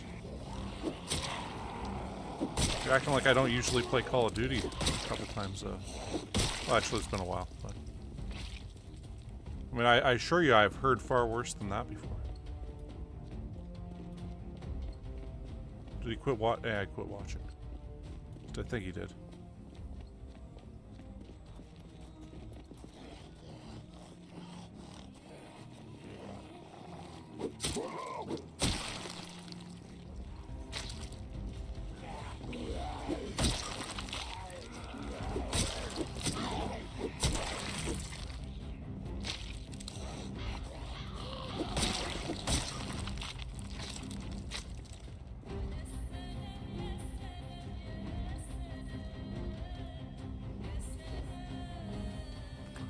Yeah, it really has lost all meaning.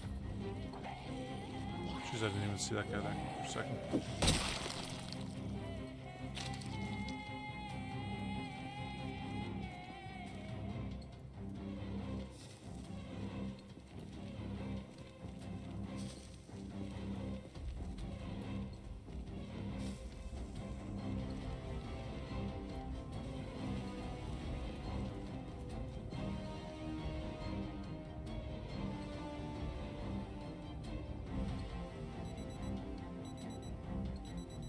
Yeah. Well, personally, I can't imagine joining somebody's stream being like, you know what, I'm going to insult this person and then leave. Given actually on Twitter the other day, I did show up, I saw Tristan Tate said something, so I called him a groomer rapist because, hey, that's what he's charged with in Romania, right? And, you know, got out of that comment section. So I'm like, hey, you know, I kind of did the same thing. But, you know, he's actually charged with several crimes and is probably going to do a couple decades in prison. But, hey, that's that.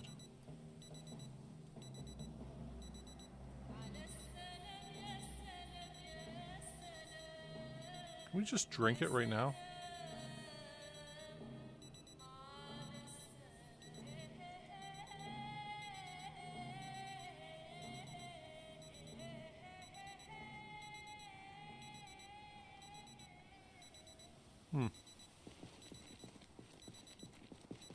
Okay, well, we've,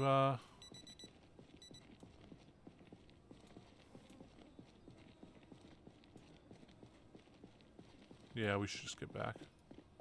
But once again, we're already pretty tired.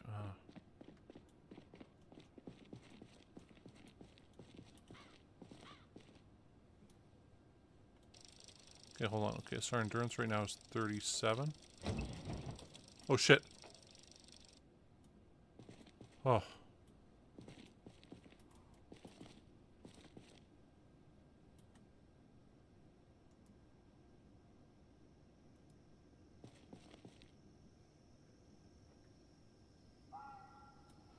I just want to lift it.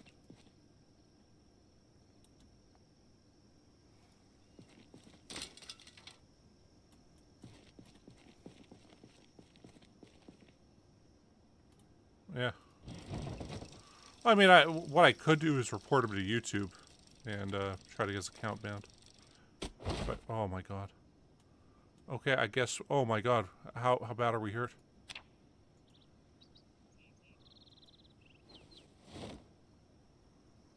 Well, that really sucks. Yeah, I guess we can't ride the bike anymore, so we're just gonna have to leave it there while we slowly walk back.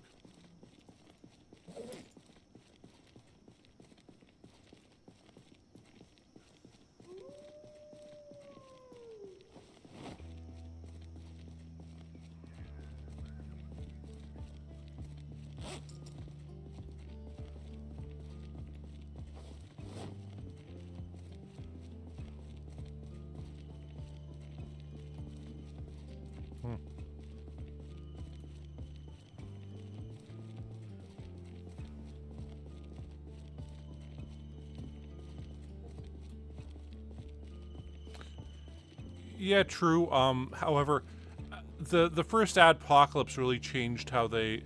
I mean, you know, also, it doesn't really bother me that I'm like, why would you show up and do this? Like, what's the point? After the first adpocalypse, they kind of started caring about that shit. Okay, there the bike is. It's just been sitting there for a while now.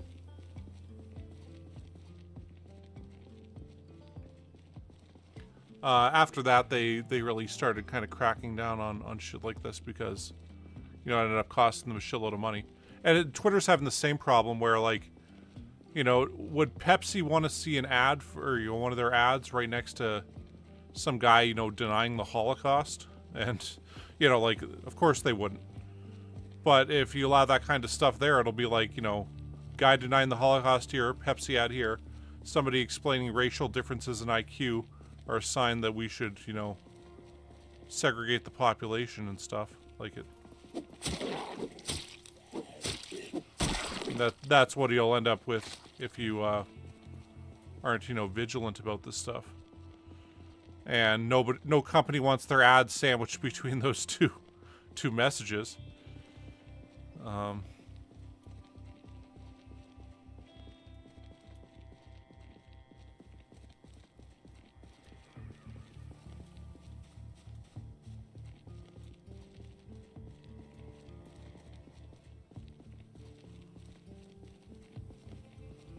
Yeah, I feel like we gotta move the bus up now.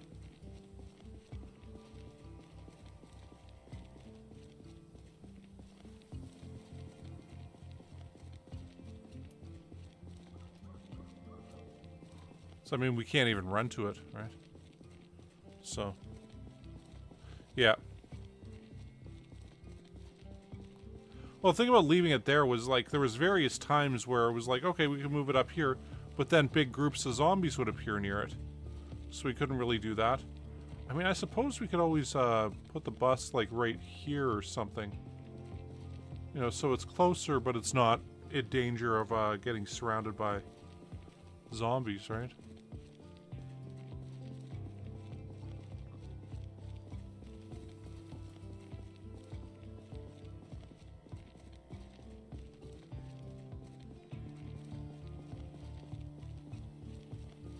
Oh man, did that wreck our clothing?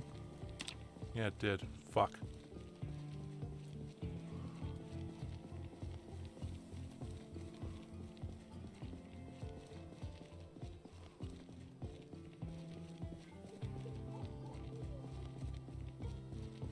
And the thing that sucks with the, you know, firefighter stuff is you can't repair it. So.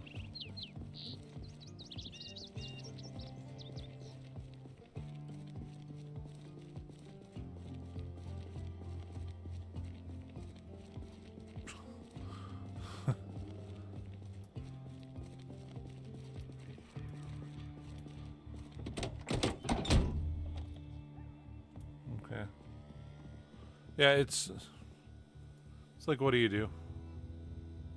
What can be done about this stuff? What part? I think the upper left part of this one's messed up too. Oh, the lower torso's got a hole. Okay.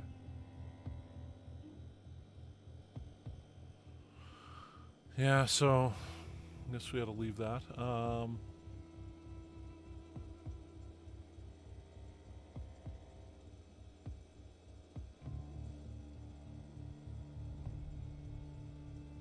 Unfortunately, I guess we gotta stick with this for now, though.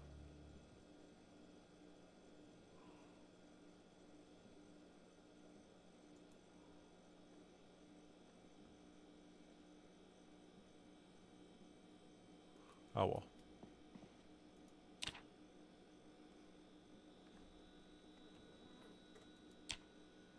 I mean, just gotta hope for now that that doesn't cause us problems.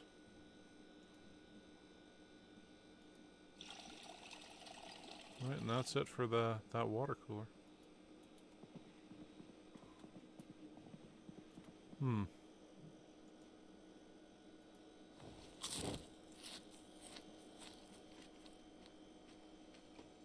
Yeah, I don't actually filter out the chat here. I don't have any banned words or anything. So.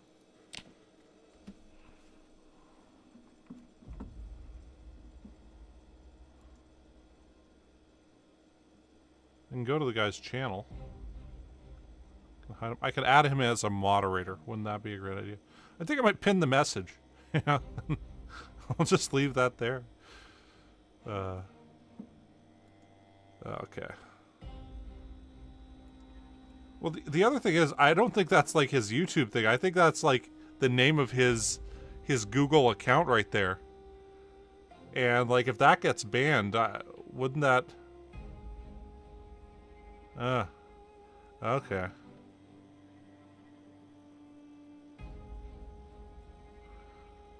I mean, the other thing is I have it set up for live chat for me, so I don't, because like you can set it to top chat. That'll be like it'll block certain messages out for like spam stuff that you wouldn't want to see and stuff. Like I used to get weird what's it? Promoso or some weird thing. Anyway, I went to it, and it's like a social media company where you pay them money and they sub to your channel and will have views come up on your videos and interaction and stuff like that. But like, you can tell when people have used that because they'll have like, you know, 20 or 30,000 subs and 3 comments and you know, yeah, a couple views, but like the interaction just isn't there, right?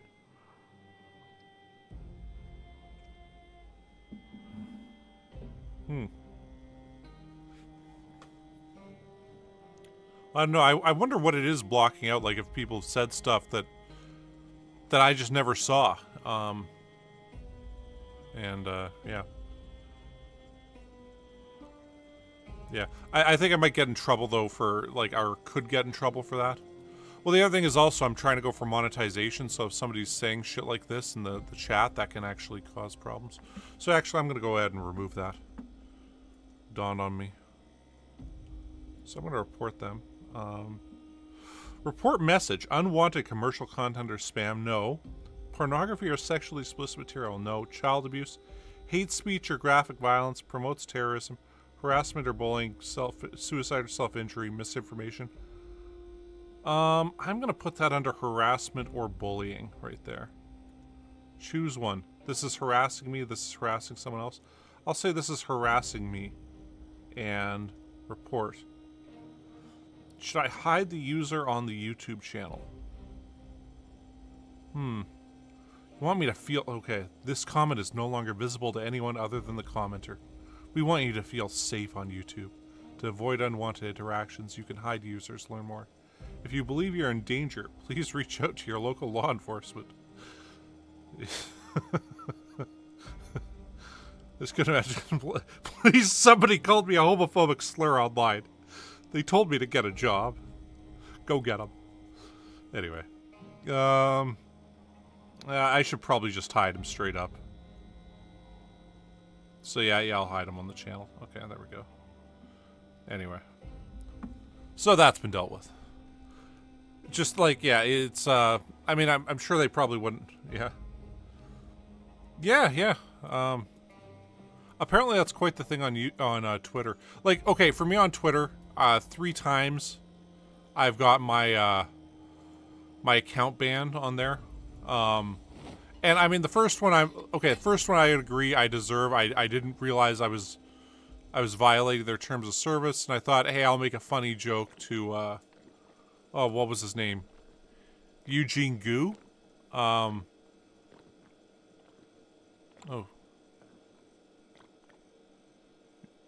Anyway, so Eugene Gu is, notorious online on Twitter for, for saying some shit. He's apparently actually quite an asshole in real life. I didn't know that at the time, though. But this is back when you couldn't just buy blue check marks, and he was saying, oh, well, you know, people don't like me on here, you know, other doctors don't like me on here because I've got a blue check mark and they don't, and all this stuff. You know, they've told me to off myself and all this stuff, and I went, oh, well, Eugene, you should off yourself and give me your blue check mark of significance. I would love having that. Anyway, so you can't tell somebody to you know, kill themselves on Twitter. So I got in some trouble for that, and I got banned for 12 hours, and he blocked me. I'm like, okay, I get how, you know, if you've been harassed like that, you might not find the joke particularly funny. But I was like, hey, you know, I think this is kind of funny. I'll say this, and I do regret it. I didn't mean for it to come off so negative. But I was still kind of new to using Twitter, so I didn't realize how absolutely awful that platform is. We'll grab one of those. And, yeah. Anyway, so that was the first time I got banned from Twitter. The second time I got banned from Twitter was, there's a Twitter guy by the name of Barry McCockiner. And, he does, like, fake sports trolley posts.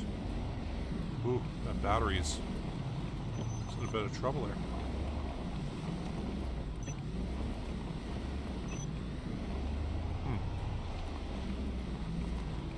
Yeah, it's kind of a weird world. Anyway, so the second time I got banned, so Barry McCockiner was like, God, I really wish that when somebody got injured for a sports team, the rivals didn't come up and say, oh, we hope so-and-so is a speedy recovery. Like, fuck you. No, you don't. You want them to be injured for the rest of the season. Just admit it and move on. So I went, you know, I gotta agree with you, Barry. When somebody on a rival sports franchise gets injured, I hope they die a terrible, terrible death. And then, of course, it was, oh, you're wishing death upon somebody. And I'm like, come on, it's an obvious joke. Like, it's obvious. And, but apparently I can't wish, you know, people on the rival sports franchise die from their injuries when they you know, get a concussion or something. And, I mean, I can see why. Don't get me wrong, you can't be like, oh, well, in this case it's a joke, and in this case somebody's serious. Like, you can't do that, unfortunately. Even though I felt in my case it was quite obvious.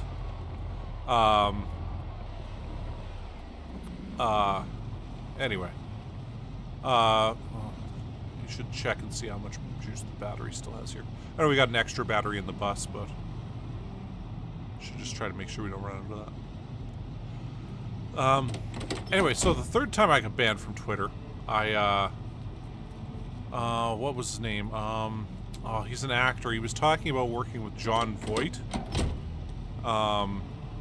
in on Ray Donovan, and how he was like in the middle of the scene, Jon Voight just slapped me, and Jon Voight's a real asshole.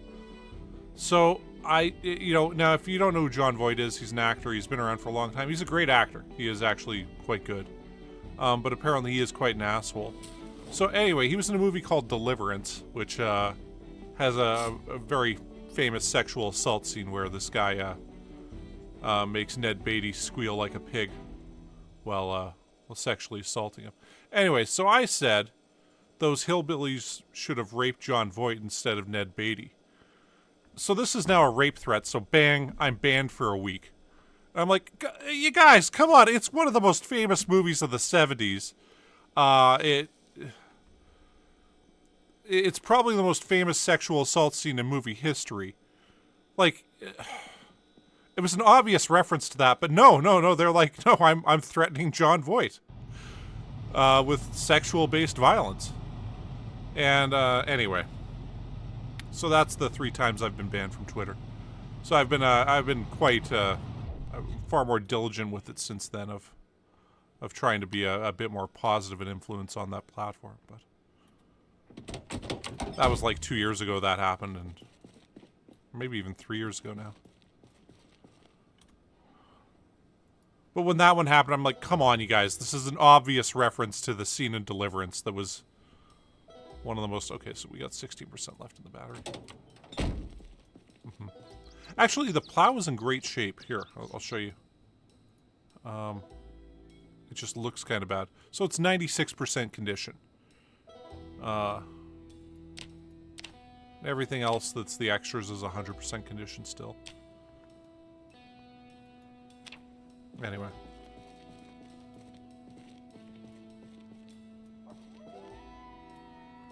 Yeah. Yeah, and like, I mean, I get the bots can't do that, and there was an incident with a YouTuber named Sargon of Akkad, who was he was at one point kind of big. He was really the first guy to show that, hey, you could be some nobody and make a living off of talking politics on YouTube. And anyway, there was an MP that was in England. The mechanics isn't too bad. I think we're at like 4 with that. Or 3.5. Yeah, metalworking, we need to figure out what to do there. I really wish there was some VHS tape we had that we could watch to improve that, but unfortunately for now there isn't. Anyway, so Sargon did this thing where Jess Phillips was talking about sexual assault threats online and all this stuff, and how we need to ban these and stuff like that. And I want to say this was like 2014. Anyway, so he tweeted out that he would never do that to her. And then, anyway, this led to tens of thousands of other people tweeting this at her about how, under no circumstance ever would they do that. And, how, the negation of it then becomes the threat. But it's sort of like, saying to somebody, geez, I really hope your kids don't get hurt, ever. I mean, like, now there's, oh, geez, I hope your kids don't get hurt, and there's, it'd be a shame if something happened to this, blah, blah, like, the negation of the threat can actually be a threat itself. And, I mean, generally, this kind of stuff doesn't translate well over text. And, so it's like you can't allow any kind of sarcasm whatsoever because, the people that want to threaten shit will use that to threaten, like, will use that as the excuse, right? So, yeah, anyway.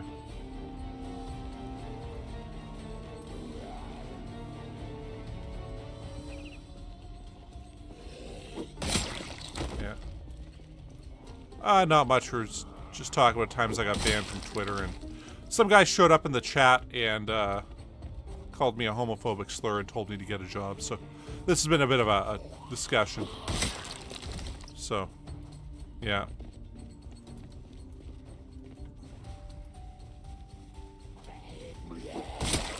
showed up, said one thing, and then they appeared to have left. Like, I wanted to have a bit of a conversation with them.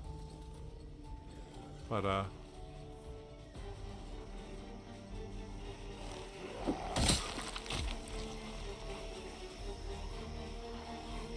anyway, so this led to discussions of other things, and...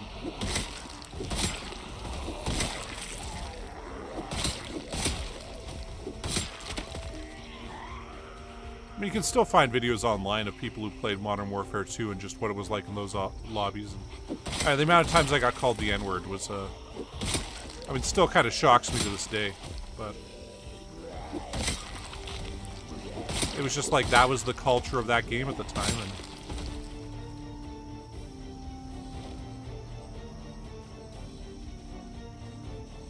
and largely it was like, who's acting like a big tough guy in the lobby of a video game? Like, what's wrong with you to be doing that?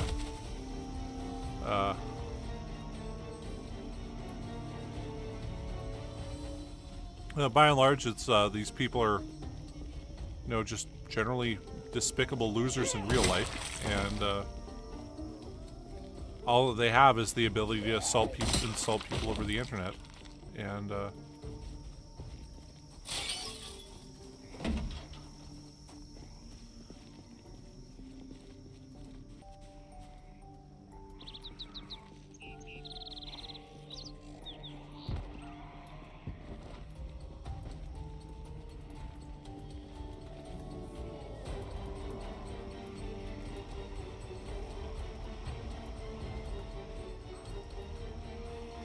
anyway.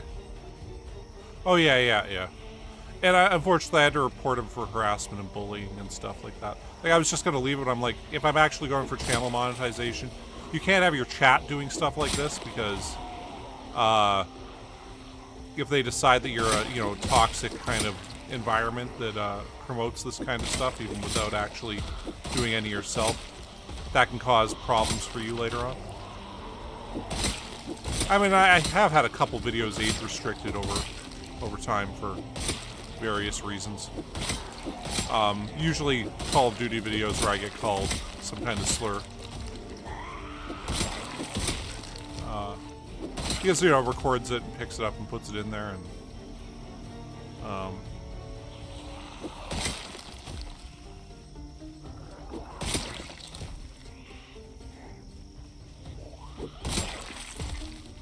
and frankly, you know, it happens so often that I just kind of laugh at it now. Because what else can you do? Like, I mean, really what they want is for somebody to get all offended and butthurt over that. Like, some stranger I never met before whose opinion I don't care about called me a mean name.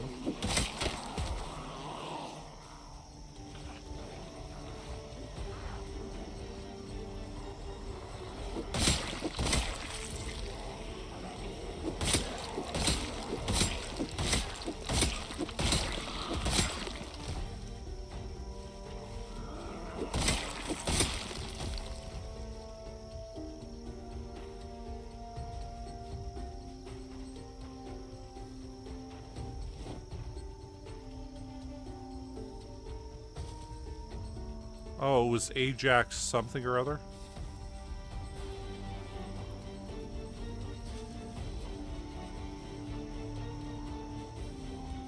Or was it Ajax or something?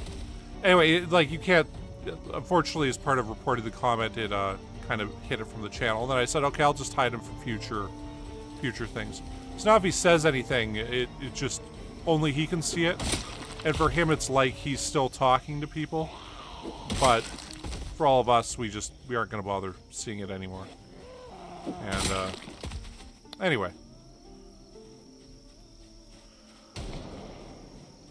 Okay, well that could be a bit of an issue there.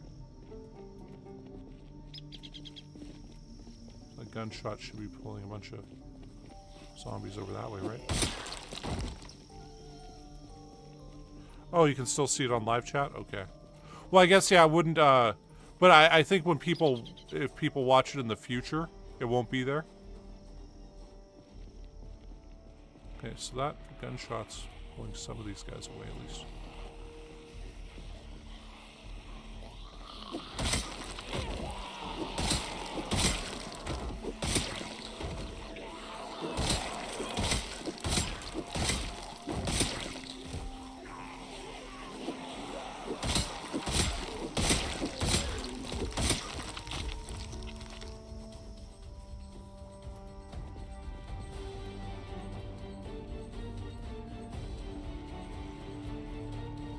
Yeah. But I mean, you gotta imagine, like, what's this person's life actually like? What do you think they're out there winning all the time? It's like, okay, there was this thing that happened in Kelowna, BC, earlier this summer, like right at the end of the school year, where these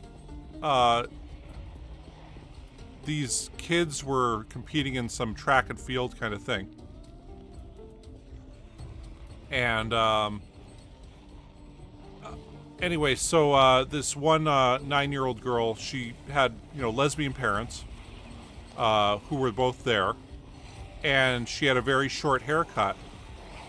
And she beat the granddaughter of this one couple, and this one couple started asking, like, well, wait, is this some transgender 8-year-old kid?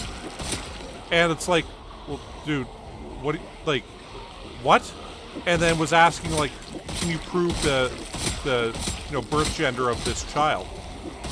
And it's like, dude, you're 65. This is a bunch of like 8 and 9-year-olds playing games. Like, why would you think that this is okay and all this stuff? And started, like, you know, demanding proof of this, that, and the other thing.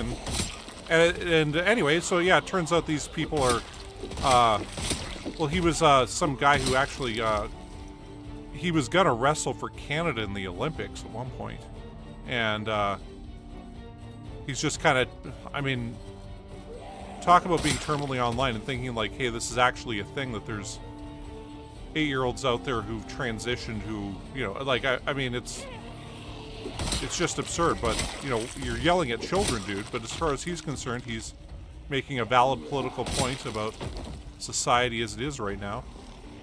And yeah,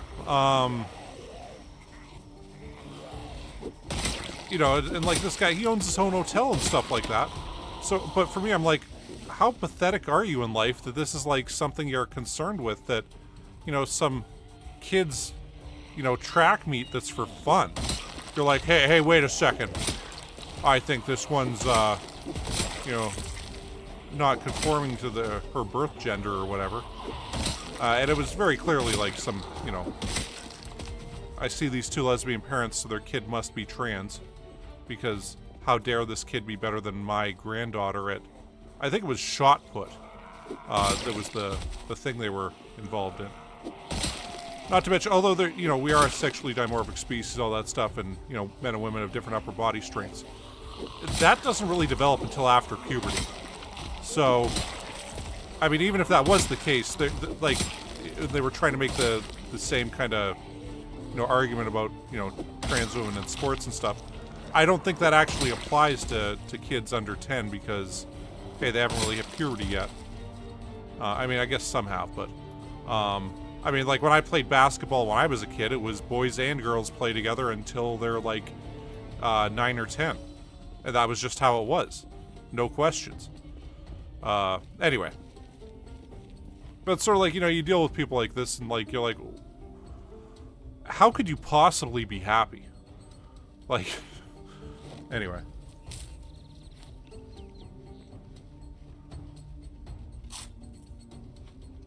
Yeah, but, Edible, the question is this: would you go yell at a small child over this? Like, regardless of how you know, feel on this, that, or the other topic. Like, there's disagreement, and then there's using what your stupid political beliefs are, which I say all political beliefs are stupid generally, to you know, harm children, to scream at children. Let alone children that are participating in an event that has no bearing on anything in all the rest of reality, like, ever. Like, it's not going to matter. Like, they're not going to be like, oh, well, you know, I was out there at the 9-year-olds playing shot put in Kelowna one day, and that's when I spotted the next great athlete of our time. Like, that's not the story that's ever going to be told. Like, it's just not going to happen that way. Anyway. But, yeah, I mean, personally, my view on it is, I mean, a friend of mine's trans, and she knew she was that way, like, when she was about 12. Didn't really openly come out till, I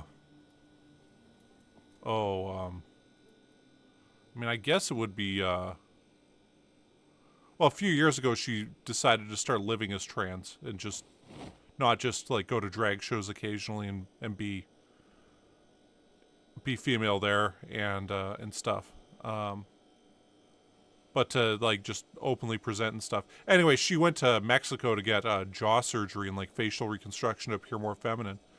And she was like, yeah, this is solely because of what's happening right now. I'm just, things are getting scary. Like, it's weird how much backtracking there's been on at least public stuff. Anyway, and so, yeah, I mean, you get used to it. Yeah. Anyway, yeah, and like right now they're talking about like saying kids under 16 and under here have to have parents' permission to go by different pronouns at school. And this is somehow a big issue. Now, I mean, all that's going to happen there is these kids will keep pretending to not be trans, which most do anyway. But it's going to take away for probably half a dozen kids in the province their one outlet where they get to be themselves in their day-to-day life. It just, for me, I'm like, why do this? There isn't some big epidemic of kids, you know, doing this. And you're talking, like, when they were talking about banning male to female athletes in from participating in high school sports as their I guess I want to say chosen gender. I would say though that people who are transgender generally don't choose it. It's sort of like they've realized they're this way, and I mean they're going to have so much difficulty in life. Like after 9/11, the number one group that had hate crimes committed against them wasn't Muslims. It was still transgender by about 300%. Like you're volunteering for an incredibly hard life, where you're going to be shit on constantly by people, and by all sorts of people. I can't picture anybody willingly choosing that. I gotta say, I feel it's like they gotta have certain that there's something going on there. Now I'm not necessarily saying, you know, male to female or female to male trans people are, you know, specifically exactly like cis people, but there's something going on that means they're going to live their lives this way, and basically, you know, I support that as much as I can. Yeah, anyway, so in Idaho, so they were going to bring this ban of athletes forward. I think it was Idaho, or maybe it was Utah or whatever. Anyway, the governor just said, no, I'm not signing this. This literally applies to 2 people in the entire state. Why would I make a law so that 2 people can't participate in sports? Like this is absolutely insane. But it's become the cause celebre right now, where it's, I mean, whether like it or not, that I'm in the unpopular point of view of saying that, you know, we should just address people as they are, and or as they'd like to be addressed, and kind of move on with our lives otherwise, even if they are under 18. The way I look at it is, okay, so Muhammad Ali, when he went from Cassius Clay to Muhammad Ali and said, from now on, I would like to be referred to as Muhammad Ali, I'm a Muslim, all this stuff, I wouldn't be like, well, hey, wait a second. First of all, Islam is wrong. There is no God, and you're believing in some hocus pocus stuff. So your name isn't actually Muhammad Ali. Your name is Cassius Clay, and it's always going to be Cassius Clay. I'd be like, okay, why is this such an issue to me?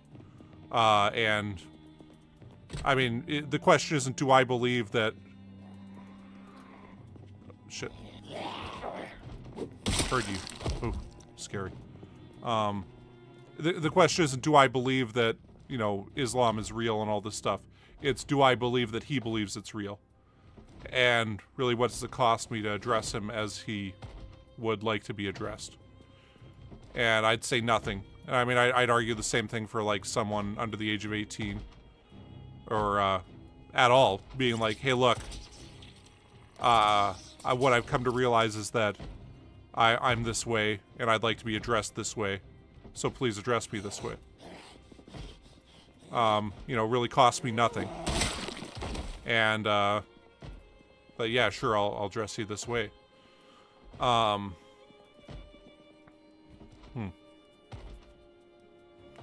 Yeah, it is kind of funny to see how this, I mean, there's sort of this, I want to say, white liberal belief that there's a bunch of solidarity between minority groups, because they're like, well, they're not white and they're all together on this, and then you find out when same-sex marriage was on the ballot in California, it was like, I want to say 85% of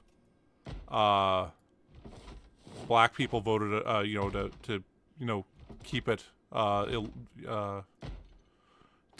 against same-sex marriage. Like, it wasn't a ban, it was just not allowing, we're saying we're not going to allow it to happen. Or maybe, no, that one was, are we going to allow same-sex marriage? And it was 85% said no. And, anyway. So the idea that, you know, Muslim people are going to go, well, this affects my rights, and my rights are their rights. No, that's not going to happen. They, unfortunately do not care. Anyway, but side note, so it's sort of like Muhammad Ali asking to be called Muhammad Ali is not saying to me that I must agree that Islam is true and that this is the case and all this stuff, and it's just saying, hey, I'd like my name to be this now. I've had an awakening to this. And, yeah. Asking to be referred to this way. Now, here's the thing also. After Muhammad Ali had, you know, come to that conclusion that he truly is, you know, a believer in Islam and all this stuff, and, has the name Muhammad Ali, you could still call him Cassius Clay, but, you know, there was calling Muhammad Ali Cassius Clay, and there was calling Muhammad Ali Cassius Clay. And one was like, well, this is just your name, or was your name, I'm referring you to this way. And then there was another way of calling him Cassius Clay that was saying, hey, look, you know, Islam is wrong, or you're some crazy guy for doing this. I forget which fighter it was that kept refusing to call him Muhammad Ali. But, yeah, it was like they had some outside the ring stuff, and I'm sure a lot of it was just, oh, I'm going to harass my future opponent by doing this. But, you know, there was the nasty way of doing that, much like I'm sure that, you know, misgendering people, a lot of it's, you know, out of ignorance that, oh, well, I don't understand this, I haven't been around this. And I mean, I got to say, when my friend came out as trans for the first, I want to say the next 2 times I talked to her, I very much played the pronoun game of like saying, they, them, they, them, like I just, it was weird for me to accept that, hey, I'm not okay with this at first. That it wasn't that I disliked it or anything, it was that frankly, it was just weird to me. And I didn't get it. And, I mean, I'd always thought myself as this, oh, like, I'm a very progressive person, I don't hold any racial prejudice, I don't hold any homophobic, prejudice or anything in me, and just realizing that, no, with this, I don't know, like, it had never really occurred to me to deal with transgender people before, and, I mean, it wasn't one way or the other with me, and, accepting that, hey, you know what, I do actually kind of have a problem with this right now, but, you know, it wasn't like any kind of hatred, it was an ignorance of, like, I don't really know what this is to deal with this or anything. I mean, I get that it exists, but I don't. It was outside my comfort zone, and I don't. You know, it sounded like I'm like, I don't like them people, but no, it was just like it had never really occurred to me that I'd actually have to deal with a transgender person, or that one of my friends could be transgender or anything. It had never crossed my mind before. And I mean, I guess that's part of what they call white privilege there, or cis white heteronormative privilege, that I would just never have to consider that. But frankly, I'd never considered it. And I mean, I'd like to say I've grown since then and am better able to, I kind of want to grab that water cooler thing there.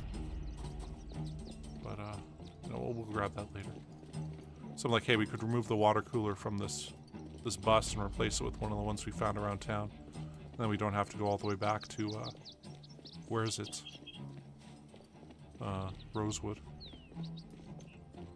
Anyway, and just sort of accepting in myself that, hey, look, I'm not some, you know, super hippy-dippy liberal leftist type who's just immediately okay with everything. So, I mean, for me, I do give a lot of, I want to say, leeway on trans issues that, like, yeah, you know, I get it. It was weird to me at first, too. And I wouldn't have ever said it came from a place of hatred. It was just a place of, like, I didn't understand. And, I mean, I'd like to say I do now, but what I understand now is that, you know, really I don't understand. And I'll never fully, truly understand. And that's okay. It's just, basically for me, try not to be an asshole about it. Mm-hmm.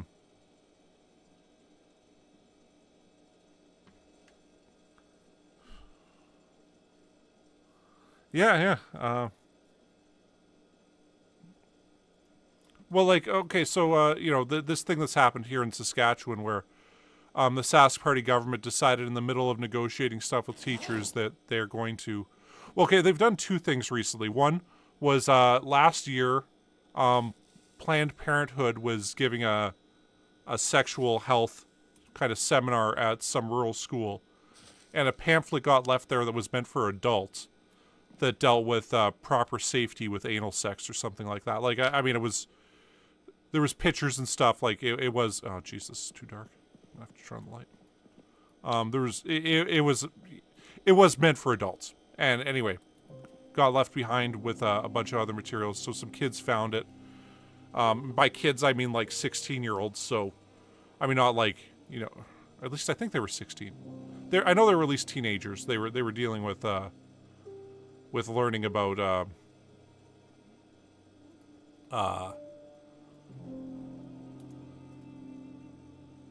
you know, sex ed and stuff, which here I believe starts in 5th grade, so it'd be like 10 and 11-year-olds, and then it's mostly done by 8th grade, so that'd be like, you know, 13 to 14-year-olds. So actually, yeah, it might have been 14-year-olds, or 13 and 14-year-olds that found us. Anyway, so now they've been banned from teaching at any schools and stuff.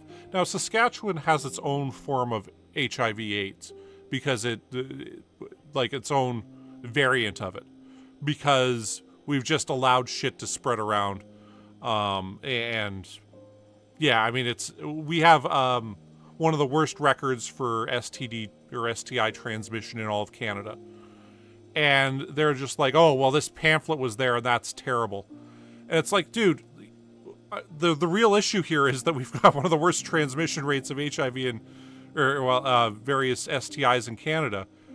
We should really deal with that. And instead, they've listened to this weird, like, you know, uber Christian groups that believe in abstinence-only education, and their views on things, and they're going to start, you know, this might actually work for carpentry. Anyway, and that's what they're going to start teaching here, is, you know, going back to this kind of thing, which has been shown to, you know, actually increase the transmission rate of STIs, and like, it's just one of the stupidest things. Then the other one was kids under 16 who asked to go by different pronouns must have parents' permission. And what's going to result from that is, like, rather than that, they're just not going to say anything at school, and they're going to remain in the closet for a few more years, which is, unfortunately, quite detrimental for their mental health.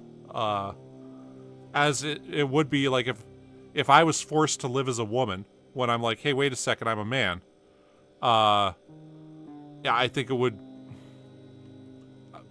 be detrimental. There was, I forget what her name was, but she was a lesbian woman. She actually became quite anti-trans, but She lived as a man for 18 months and wrote a book about it. And at the end of those 18 months, she had to check herself into a mental institution because she'd kind of gone crazy from trying to live as a gender which she didn't identify as. Now, some people might say, well, you know, it's not the gender she was born as, and, you know, all this stuff, which, yeah, it's a fair point. But, you know, like, that seems to be the effect that it has on people, where it's a clear-cut case of them living as a gender they don't identify as, is that it drives them crazy. So I'm just saying, hey, you know, when somebody's, you know, come to that conclusion that, you know, beyond the, well, I think I might be this way too, no, I really am this way, and unfortunately I now have to identify as such. Yeah, yeah,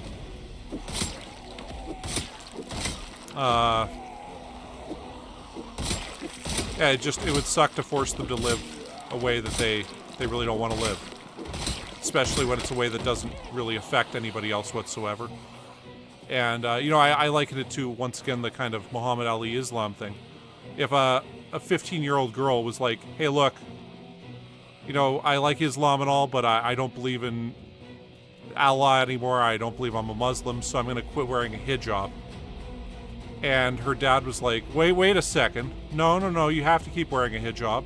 You're under 16. You don't get to make these decisions for yourself. I get to make these decisions for you. I gotta say, I feel it's like it's kind of on par with the same thing. Or should the teachers, if, you know, some, say, 14-year-old girl gets to school and takes off her hijab, or some, you know, say young Sikh guy gets to school and says, I'm not wearing a turban anymore, thank you very much. I'm gonna go without it. Should they have to get parents' permission to take off their religious garb? Oh, fuck me. Oh, I saw that animation happening and I realized we were in some trouble there. But, ooh, got out of that one.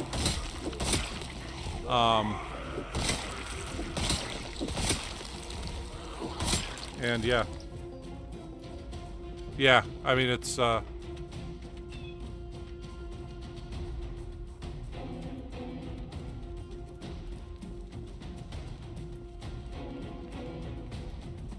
it's, well, I mean, I noticed you said something about, like, you know, basically crazy kind of feminist people earlier. And I mean, don't get me wrong, like, to compare, say, you know, crazy feminist misandrists with misogynists, I mean, okay, the misogynists have been in power and they've done horrible things with that thing. So there is kind of proof of how bad they are. Now, I personally believe that, you know, you have these... Man, I can't see shit here. Like, god damn. Let's go back to the bus and watch some videos for now. You know, the, I guess... I mean, I guess you... Yeah, I'd call them these crazy misandrists who just absolutely hate men. Like, if you got them in power, I'd imagine they'd probably go the same way. But they'd argue, well, we haven't been in power, so we're not as evil. And it's like, no. You guys, it's like you notice the same, like they're the same, just a different side of the coin. And the only thing that pisses them off is that they don't get to run things. And that they don't get to tell people the way things should be. And basically, if they had power, they'd be just as bad as the other people within society who've, you know, caused some serious problems before for everybody, and should rightly be kept out of power from now on. And okay, well, there that is. Quite the video. But, you know, that being said, you got to put the problems in context, and, you know, these people haven't ever actually taken over yet. So, do we get anything from that? Does that increase our strength or anything?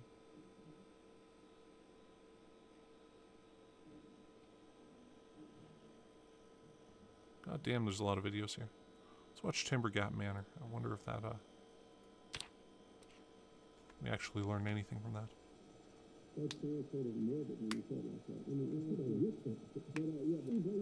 But yeah, and,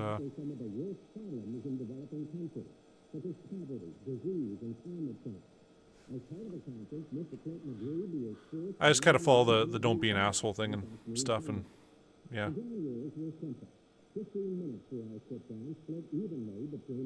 Yeah, it's the other thing you have to remember is that online it's generally the extreme of everything that gets amplified, because like,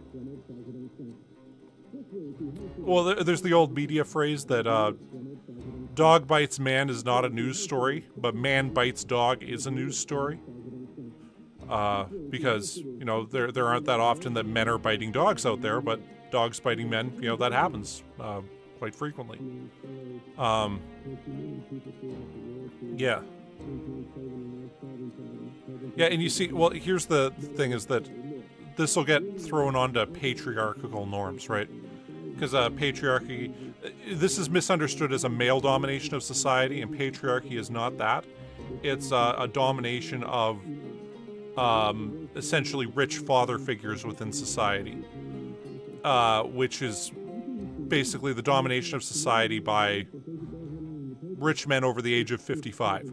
But this gets translated into, well, all men, you know, dominate society and stuff. It's like, no.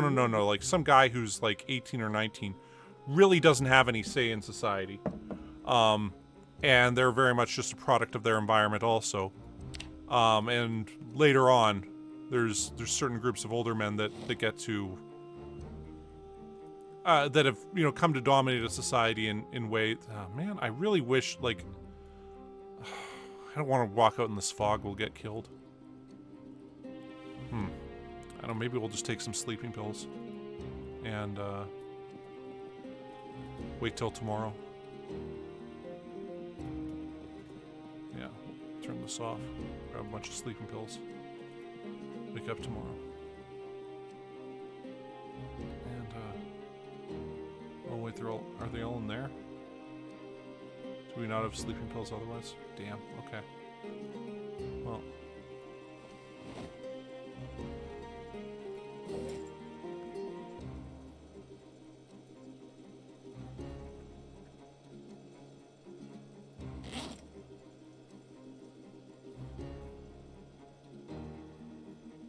But yeah, there's been a kind of wholesale, I mean, there's this weird wholesale demonization that happens both ways where people... Well, one, people love to feel hard done by. It's weird to put it that way, but people like to feel like they've faced and persevered over some kind of adversarial thing that makes them special in some way because they faced this thing and got over it.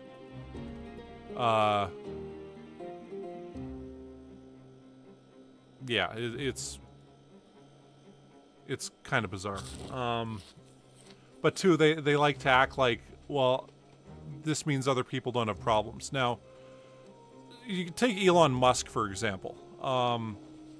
He's the richest guy in the world, incredibly powerful, has all kinds of, you know, basically could have anything that he wants, and you'd be like, you know, this... He largely lives the life most people dream of, you know, and has all kinds of stuff at his beck and call, and, you know, has had sex with many beautiful women, all this stuff. Now, I gotta ask, do you actually think this guy's happy? Like, I mean, if I had, you know, was the richest guy in the world, would I be on Twitter all day saying, oh, this is concerning, when somebody says some bizarre thing? Like, I mean... What kind of life do you think you'd actually lead if you had, you know, hundreds of billions of dollars and companies at your disposal? No, like Donald Trump, like what he shitposts on Twitter, or, you know, shitposts on Twitter and Truth Social all the time. You think this guy's happy? You think he's enjoying life? He's got some severe psychological issues that remove his ability to be happy, and and cause him to live these like lives that, I mean, let's be frank, these would be nightmare lives to live. Like, because you have people like me being like, what, you've got all this money, you've got all this wealth and power, you know, you've got these big families that you know, hang out with you and I mean, I guess in Trump's case, adore you and all this stuff. How are you not happy? Or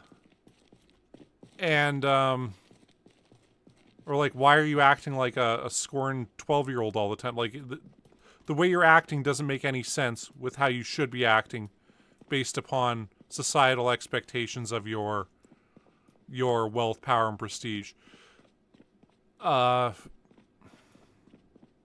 Anyway, so like with that and with these guys, I mean, you could argue it's kind of patriarchal norms that you'd think money and power and privilege and stuff would bring you happiness, but they bring these, I would argue they bring these guys to profound misery that they can't escape from, because it's like they're like, well, you know, we got a bit more money and power, we'll be happy finally. You know, we get a bit more money and power, we'll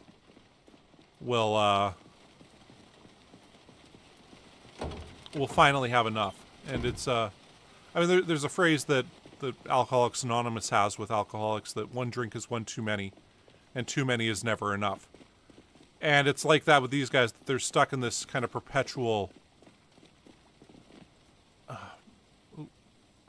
he's got no... Damn, he's got no shotgun shells. But, yeah, that they...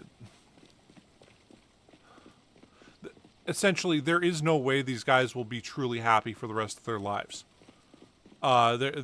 They're going to be these miserable guys trying to get themselves happiness through these very bizarre ways of, you know, in Trump's case, becoming president again, which, I mean, he very clearly didn't actually like being president. He didn't like doing the presidential stuff. He just liked the idea that, well, big, strong men come up to me and they go, "Sir," and having people salute them, and there's going to be no level of, yeah, I knew that was going to happen. No level of admiration or fealty that people can show them that will ever actually be enough for these guys to be like, okay, I'm happy now. You know, whereas it's, I mean, for me, I'm just stoked a few people are here watching me. Like, the idea that, oh, you know, I'm not going to be happy. Like, you see this with some Twitch streamers where they're like, man, you guys aren't donating enough money. I've been streaming for an hour and I haven't got, you know, I've only gotten like $10. I mean, come on, you guys, you got to give me more money and all this stuff. And I see them doing this. I'm like, wow, you are so whiny. Now they could explain the situation like, hey, I'm having trouble making rent, and if I don't get enough money, unfortunately, I've got to go do something other than streaming. But they're not going to say that kind of stuff. They're going to... Oh, let's kill this guy also. You know what? I'm not going to run in there currently. I know there's... that's where you were. I heard you. Yeah, we're not going to currently go into the housing areas yet. But I just want to make sure there's no zombies down this way. Then we can swing back up over the civic center again. Ooh, we are soaked. You're at risk of catching a cold? Well, let's head back to the bus for now. But what happiness exists in the gap between expectation and reality. So, I mean,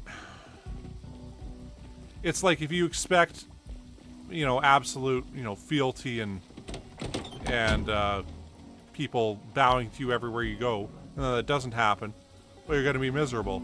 But if you're like, hey, nobody likes me, and somebody says, hey, I enjoy, you know, watching your stream or whatever, it's like, oh, well, geez, that gives me a good feeling deep down on the inside. Thank you. And that's, it's, or like if I was like, you know, if I don't have 20 concurrent viewers at every time while I'm playing Project Zomboid here, I'm just going to be miserable and all this stuff. Like, what am I setting myself up for by doing that? Or I can say, hey, you know, I'm going to play some Project Zomboid. Hopefully I kill a bunch of zombies. Hopefully I find some good loot. And hopefully some people watch and enjoy themselves while watching me. You know, what's going to set me up for a better full life experience. And, yeah, it's like, well, Elon with Twitter, where it's like he keeps doing these bizarre, stupid things. Like, renaming it X is like one of the stupidest things. I think that's going to go down in history and be studied in history books as like the worst branding change that anybody has ever done, ever. Oh shit. Sorry, Annabelle. Oh, spam calls, man. But like the rebranding to X, like, you know, the branding of Twitter, it's like if Kleenex changed their name. Like, you know, people don't refer to paper tissues as paper tissue. They refer to them as Kleenexes. Why would you ever change your name from that? You've got the best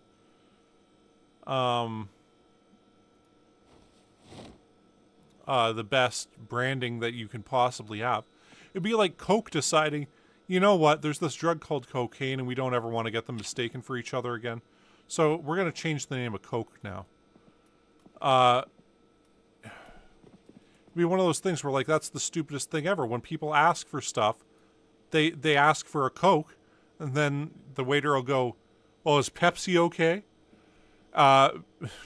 Because it's just got that much of the marketplace. Anyway. Oh. Okay. Now I can play it. Yeah.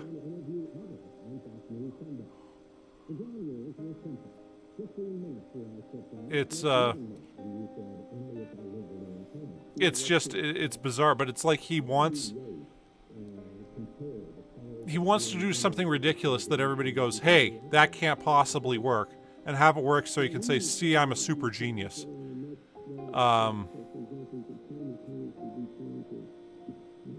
Anyway, but all he's really managed to do is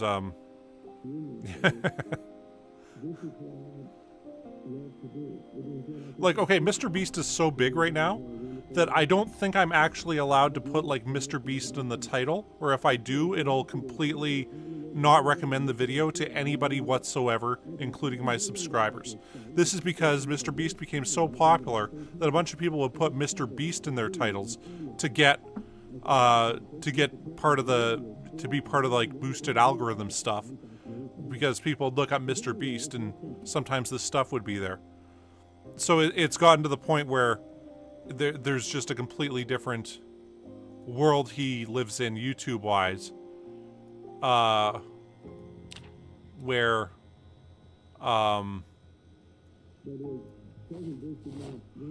they have to have a different level of algorithm for him, because it's just that much of a popular brand.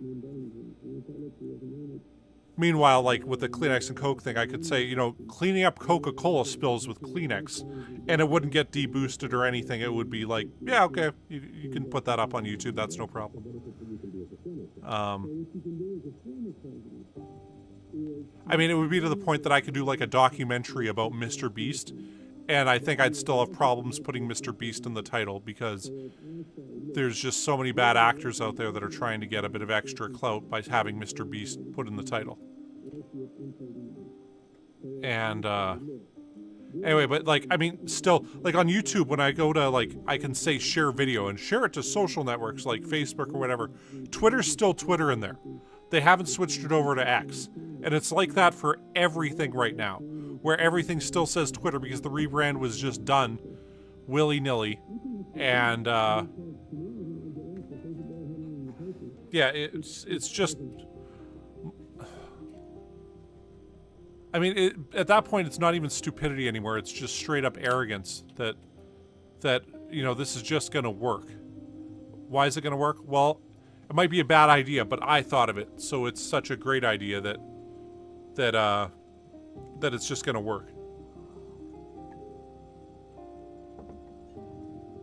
Yeah, it reminds me of when The Simpsons went bad. And actually, we're gonna sit here. Okay, maybe we'll sit here. Rest. Okay, we'll grab a quick bite to eat.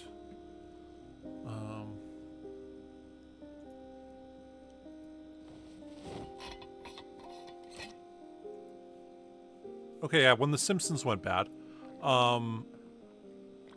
they just decided Homer Simpson's really funny. So we don't have to worry about writing a good line or anything. We'll just give Homer Simpson a line, he'll say it, and people will laugh. And you could kind of tell that started happening about season 9 or 10, where they just... It was just markedly a worse series. Like, it just didn't work as well. And it feels like when you're watching it, they're like, yeah, well, this line isn't funny, but when Homer says it, it is funny. So we'll just leave it as is, rather than worrying about writing a good line, you know? Yeah, damn. Well, okay, we'll move that later on once we get rid of some of these spears. Okay, it's still pretty dark out, but I think we can go kill some more zombies. I wonder how things are at the dorms up to the north now. So it has been a couple days we've had some zombies, zombie corpses decompose, I'm sure.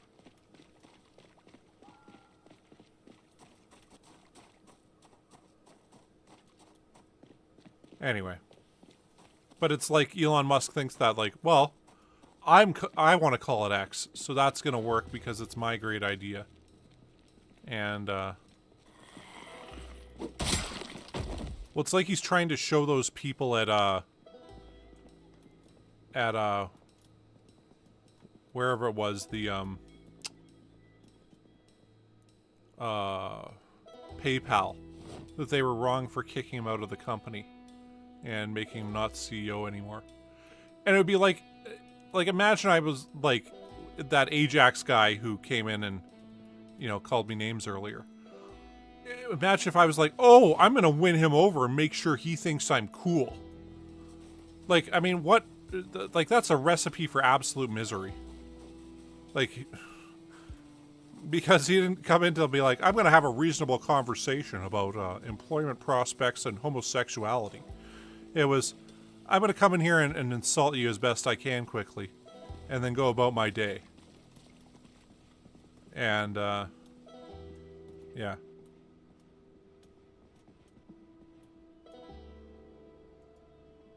Well, you know, like a YouTuber I follow, David Pakman, he's a leftist guy and does kind of a news commentary show. It's pretty good stuff. But yeah, he points out, like, he can't really even use Twitter anymore. Because, like, when he tweets out, he's Jewish, so he gets called a bunch of anti-Semitic shit. Yeah, like, for him, he's like, yeah, it's basically unusable for me. And yeah, you know, like, seeing some of the comments he gets, it's, I mean, when you go show more, it's just a bunch of really terrible, you know, shit that's just like,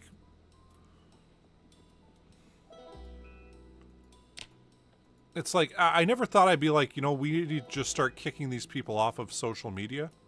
But it really is like, hey, look, these people, they aren't contributing whatsoever to the improvement of the conversation.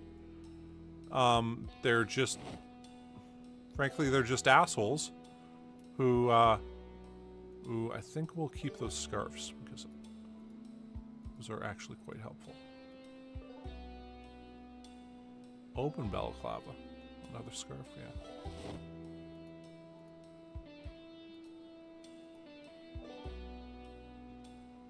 No, we'll grab them too also.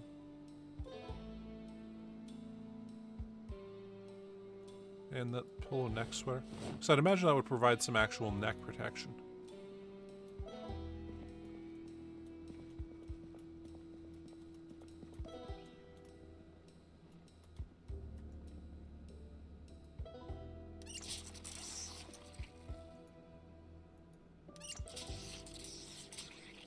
Anyway. Yeah.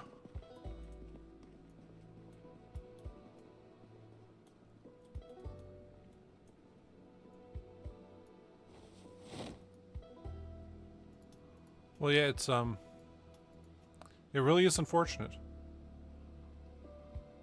I'm sure that, that Ajax guy was just like, I'm gonna say some mean shit to this guy, and, I guess that'll make him feel better about himself.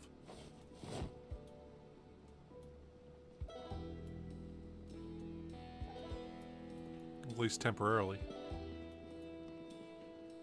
Did we go through here? No, we didn't. Yeah, there's still coffee and sugar packets and stuff.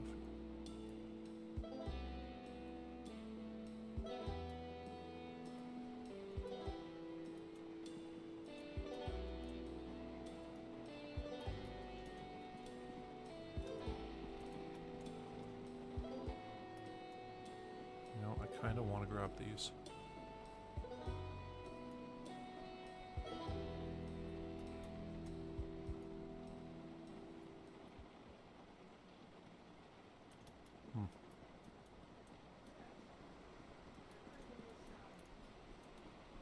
But yeah, I mean, it's really just it's accepting there's I mean, you know, I get also my content is not going to be for everybody. The way I liken it always is, it's like a cup of coffee. That I like my coffee with lots of cream, lots of sugar, and there's a bunch of people out there that would be like, oh, that's gross. You shouldn't, you know, I like my coffee, you know, this brand and, you know, black, kind of bit of sugar. I also like oat milk in my sugar, which is, another thing that people find kind of bizarre. But I much prefer that to dairy milk.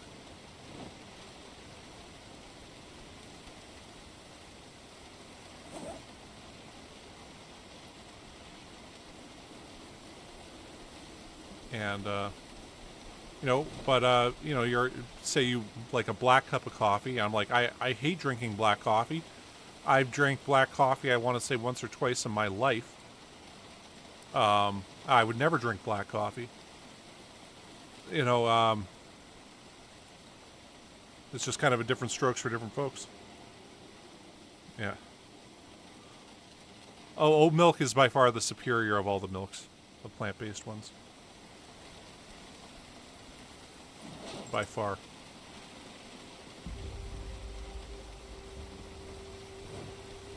I mean, I try almond milk and stuff, but it's just, I don't know, it's weird. Like, it separates from the rest of the milk. Okay, wow, we've got 302 out of 304 in here now.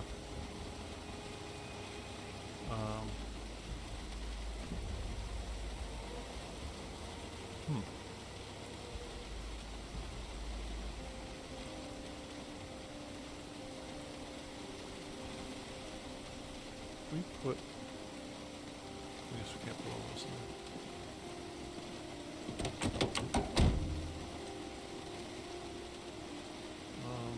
So I want to do, I want to put these just here for now. Get rid of one more. Come back and grab this in just 2 seconds.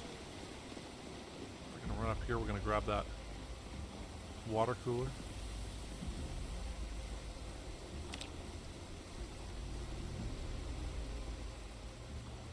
Okay.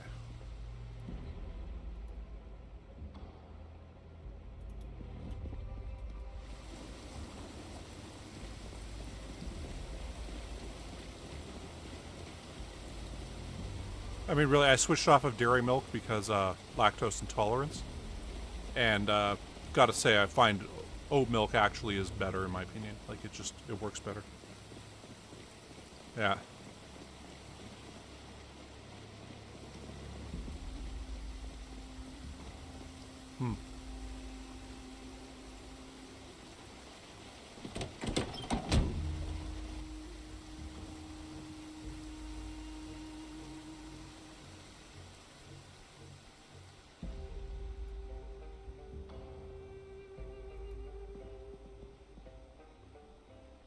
There for now. Pick up that water dispenser.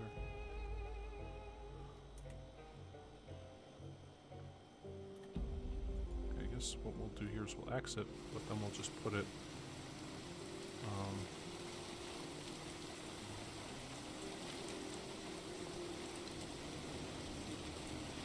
it's water dispenser there for now.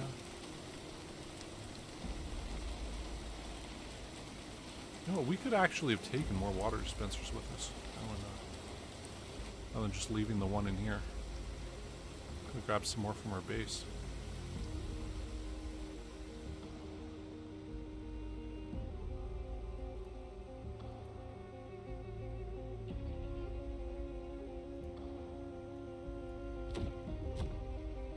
All right.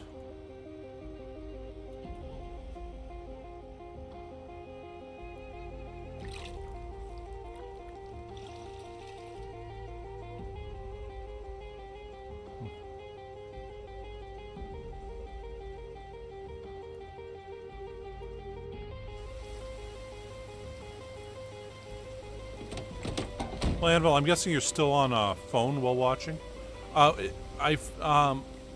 When using kind of high resource things, your phone will get a bit hotter than normal. I had to actually delete some games off my phone that I had at one point because, like, wow, my phone is getting really hot in my my pocket here. This is very strange. And anyway, came to realize one of the things. Should we? Well, no, we still got the cigarettes right there. Okay, we're gonna smoke the cigarette, then we're gonna kill you.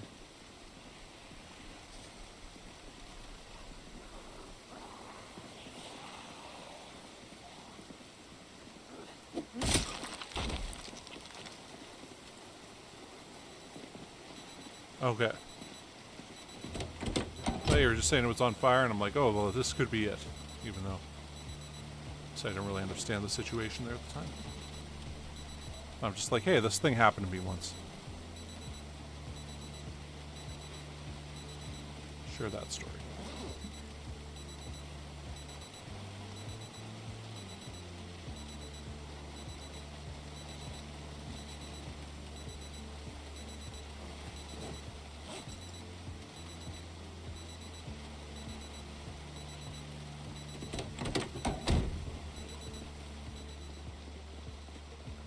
Actually going to the driving school yet, did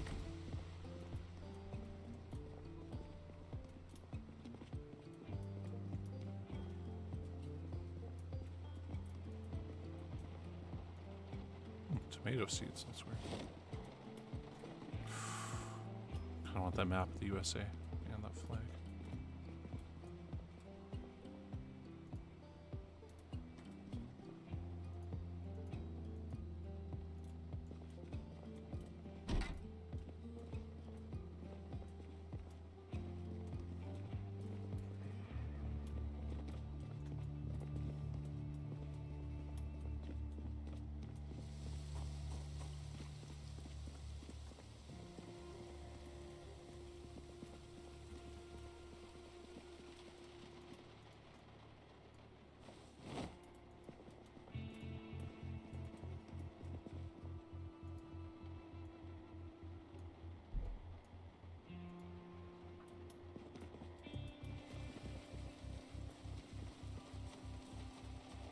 Oh.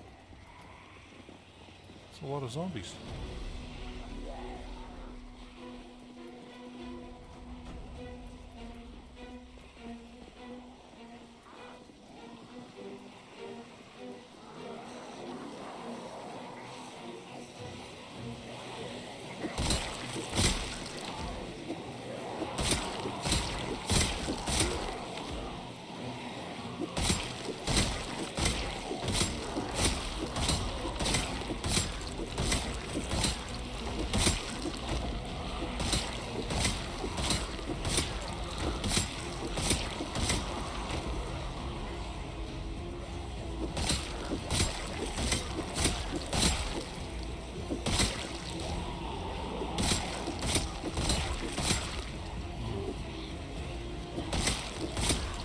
Oh shit. Oh. Oh, them guys come from.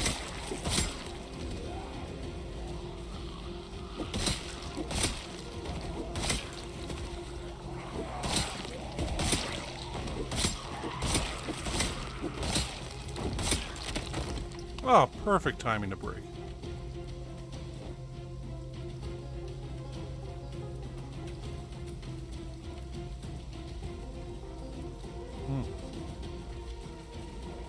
I get bad sunburn sometimes. Way back when I used to shave my head, like way down, and I got sunburned all over my scalp once. That was terrible.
Actually, we should go up to the dorms next, I think.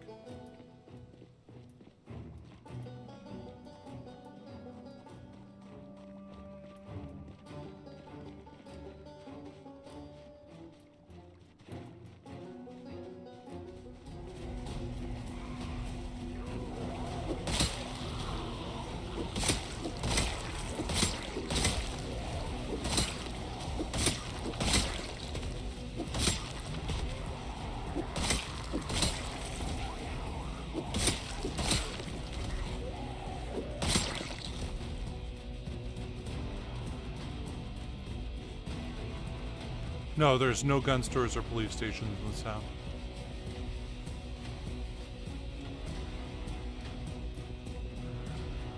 Yeah, originally, apparently, this was, in earlier builds, this was like the final town before they had St. Louis in it.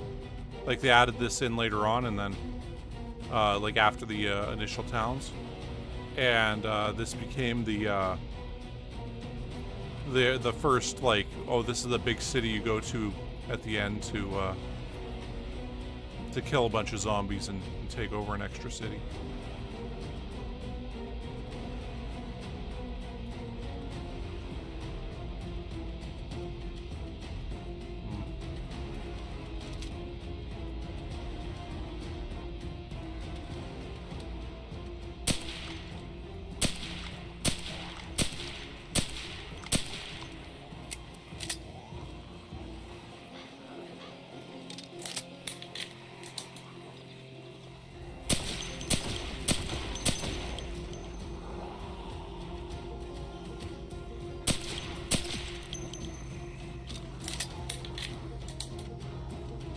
Yes, that it does, but it's basically this lets us waste all our 38 special ammo. This one probably won't jam as much as the previous one.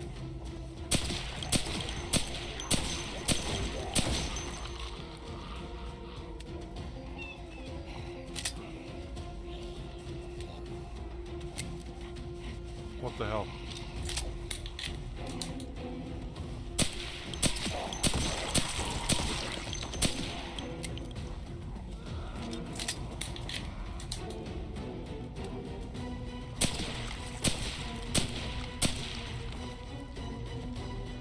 I do much prefer the guns with clips also, but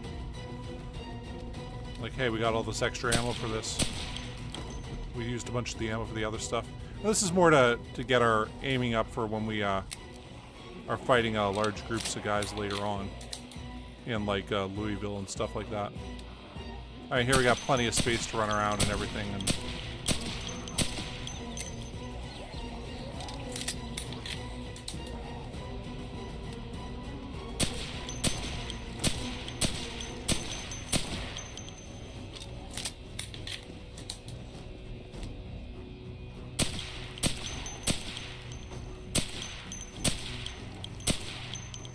here we got it. We might as well use it, right?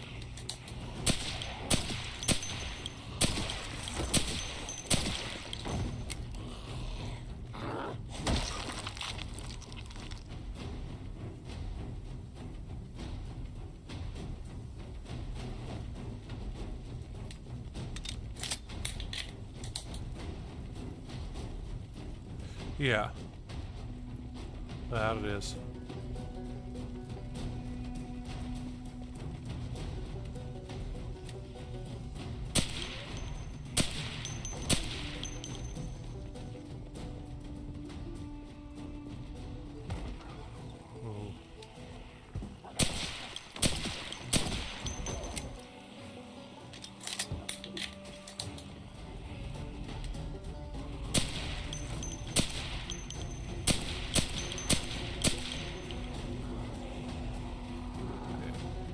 Probably more guys than we can take. We're running out of ammo.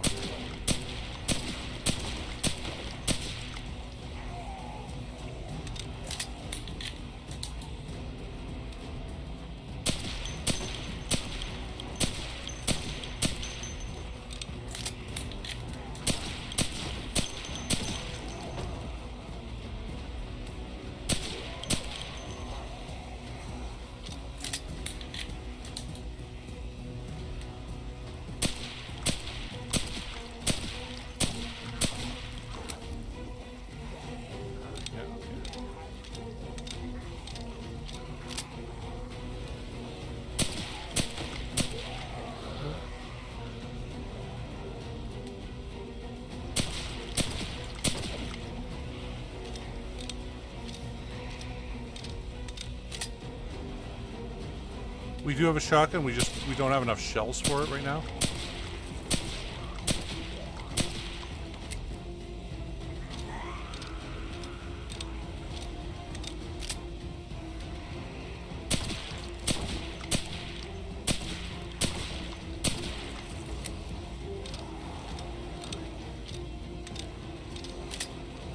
Yeah.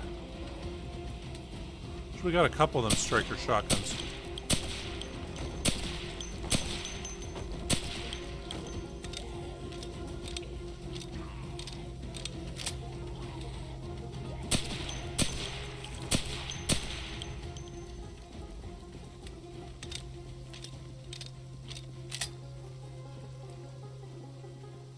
I just want to go up and see what the dorm looks like, though, before we go back to the bus for now.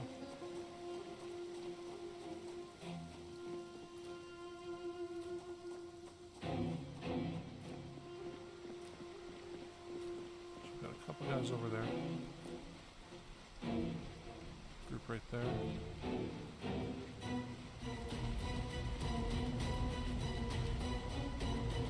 Try to get as many out of the dorm as we can right now.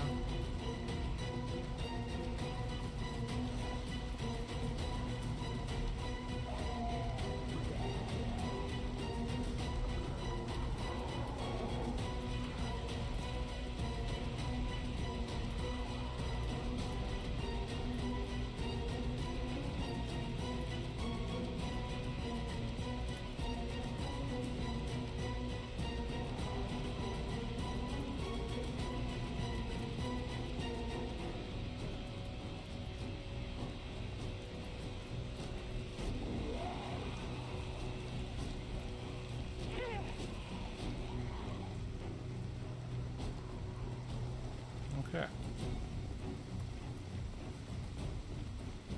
Yeah. Thought it would.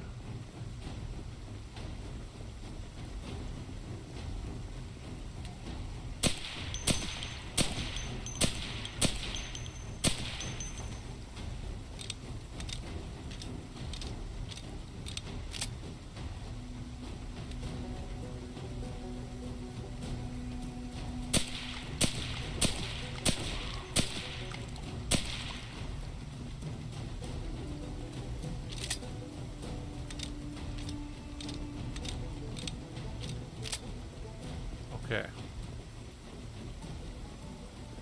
Well, you know, I gotta say before going to that dorm, you know, I said to myself I'm only gonna stream for 3 hours today, and I mean we did kill a lot of zombies. How many zombies are right there? Okay, so we're over 20,000 for this character.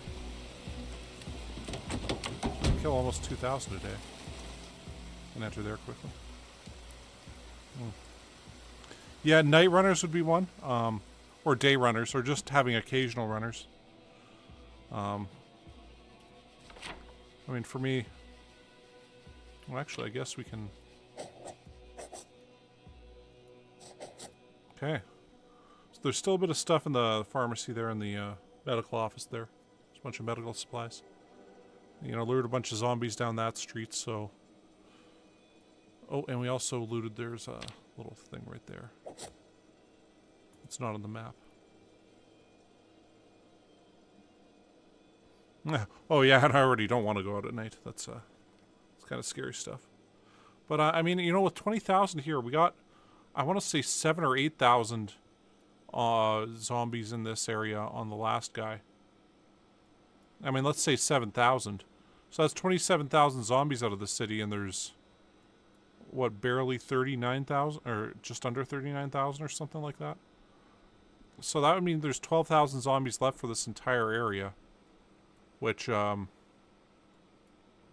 mean, really seems quite small by comparison.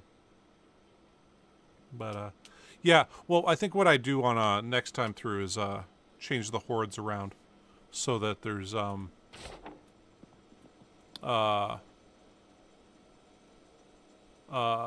they can gather at more than 20 at once. Because right now the horde is set to 20.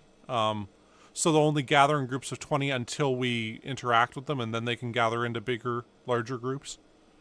Because frankly, I didn't really know what that was till this playthrough. And keep learning more and more about this game, just as it goes on.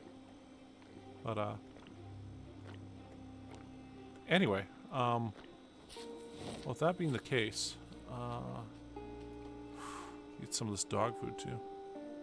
Yeah, like, I mean, there's that one time in that previous game where we went to the main strip of Maldra, which is one area I am looking forward to going back to.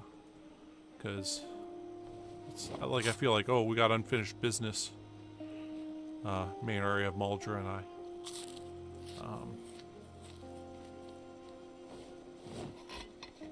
But, yeah, actually here we'll, yeah, I'm gonna call this a stream pretty soon here. I'm just gonna reload the guns, I guess. Or reload the speed loader things. And, once that's done. But yeah, so as you can see, for 38 special, boxes, we still have, you know, 500 plus rounds of it. So,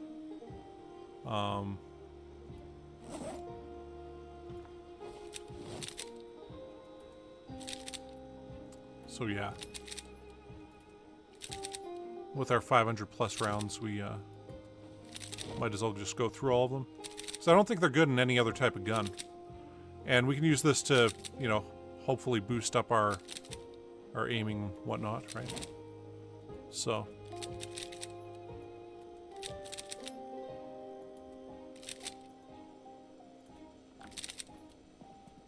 Okay, we'll put these here.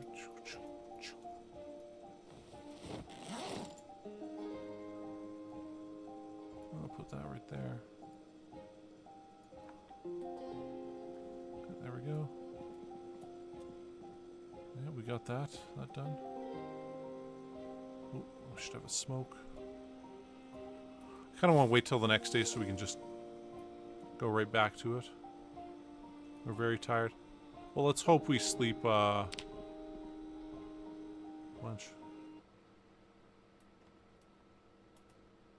What the? The music usually doesn't just cut off like that.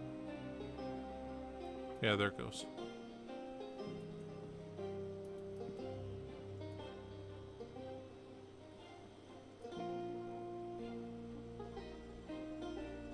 Anyway. So with that being the case, I'm going to turn this light on just so that when we come back we can immediately see stuff. Anyway, we'll fill our water bottle. Actually, let's drink an orange soda. Yeah, more ammo would be nice. Well, we found that one shed here that had all that, like, just crazy amount of rifle ammo. And, we're kind of working our way through that one, right? So... But yeah, with that being the case... Because, yeah, there was that weird shed right about here. That, I think still has a generator in it, that one right there. And there was actually a shed, I think that shed right there has a generator in it also. But, you know, we got enough generators for now. But anyway, yeah, I'm going to call that a stream and say once again thank you guys. And, yeah, it's, haven't been called a homophobic slur while playing this game before, so that's pretty nice. Nice to get that one off the chest and off the to-do list. So, anyway, yeah, hope you guys have a good rest of your day, and I'll see you guys tomorrow. Tomorrow, what I realized is, like, I'm biting off too much to chew, just, Okay, I didn't start till about, 9:10 or whatever, so, I don't know, who knows, But yeah, if you have notifications set up, it should tell you, and, but anyway, yeah, for sure, see ya, Bianca, see ya, Annabelle, and, I'm not sure who else is left, but, you know, enjoy your coffee. I'm going to go get one myself right now. And, yeah, tomorrow I'm going to aim to stream for 4 hours, then 5 hours, and then be back at the normal kind of 6-hour-ish streams that I typically do. And, just figured ease back into it rather than just trying to go back in all at once. And, anyway, well, hey, life's great right now. You know, what can I mean, the worst thing I have to complain about is some random idiot called me, you know, homophobic slur online today. My life's pretty good, so I'll take it. Anyway, thank you guys for watching, and I'll see you next time. Cheers. Bye.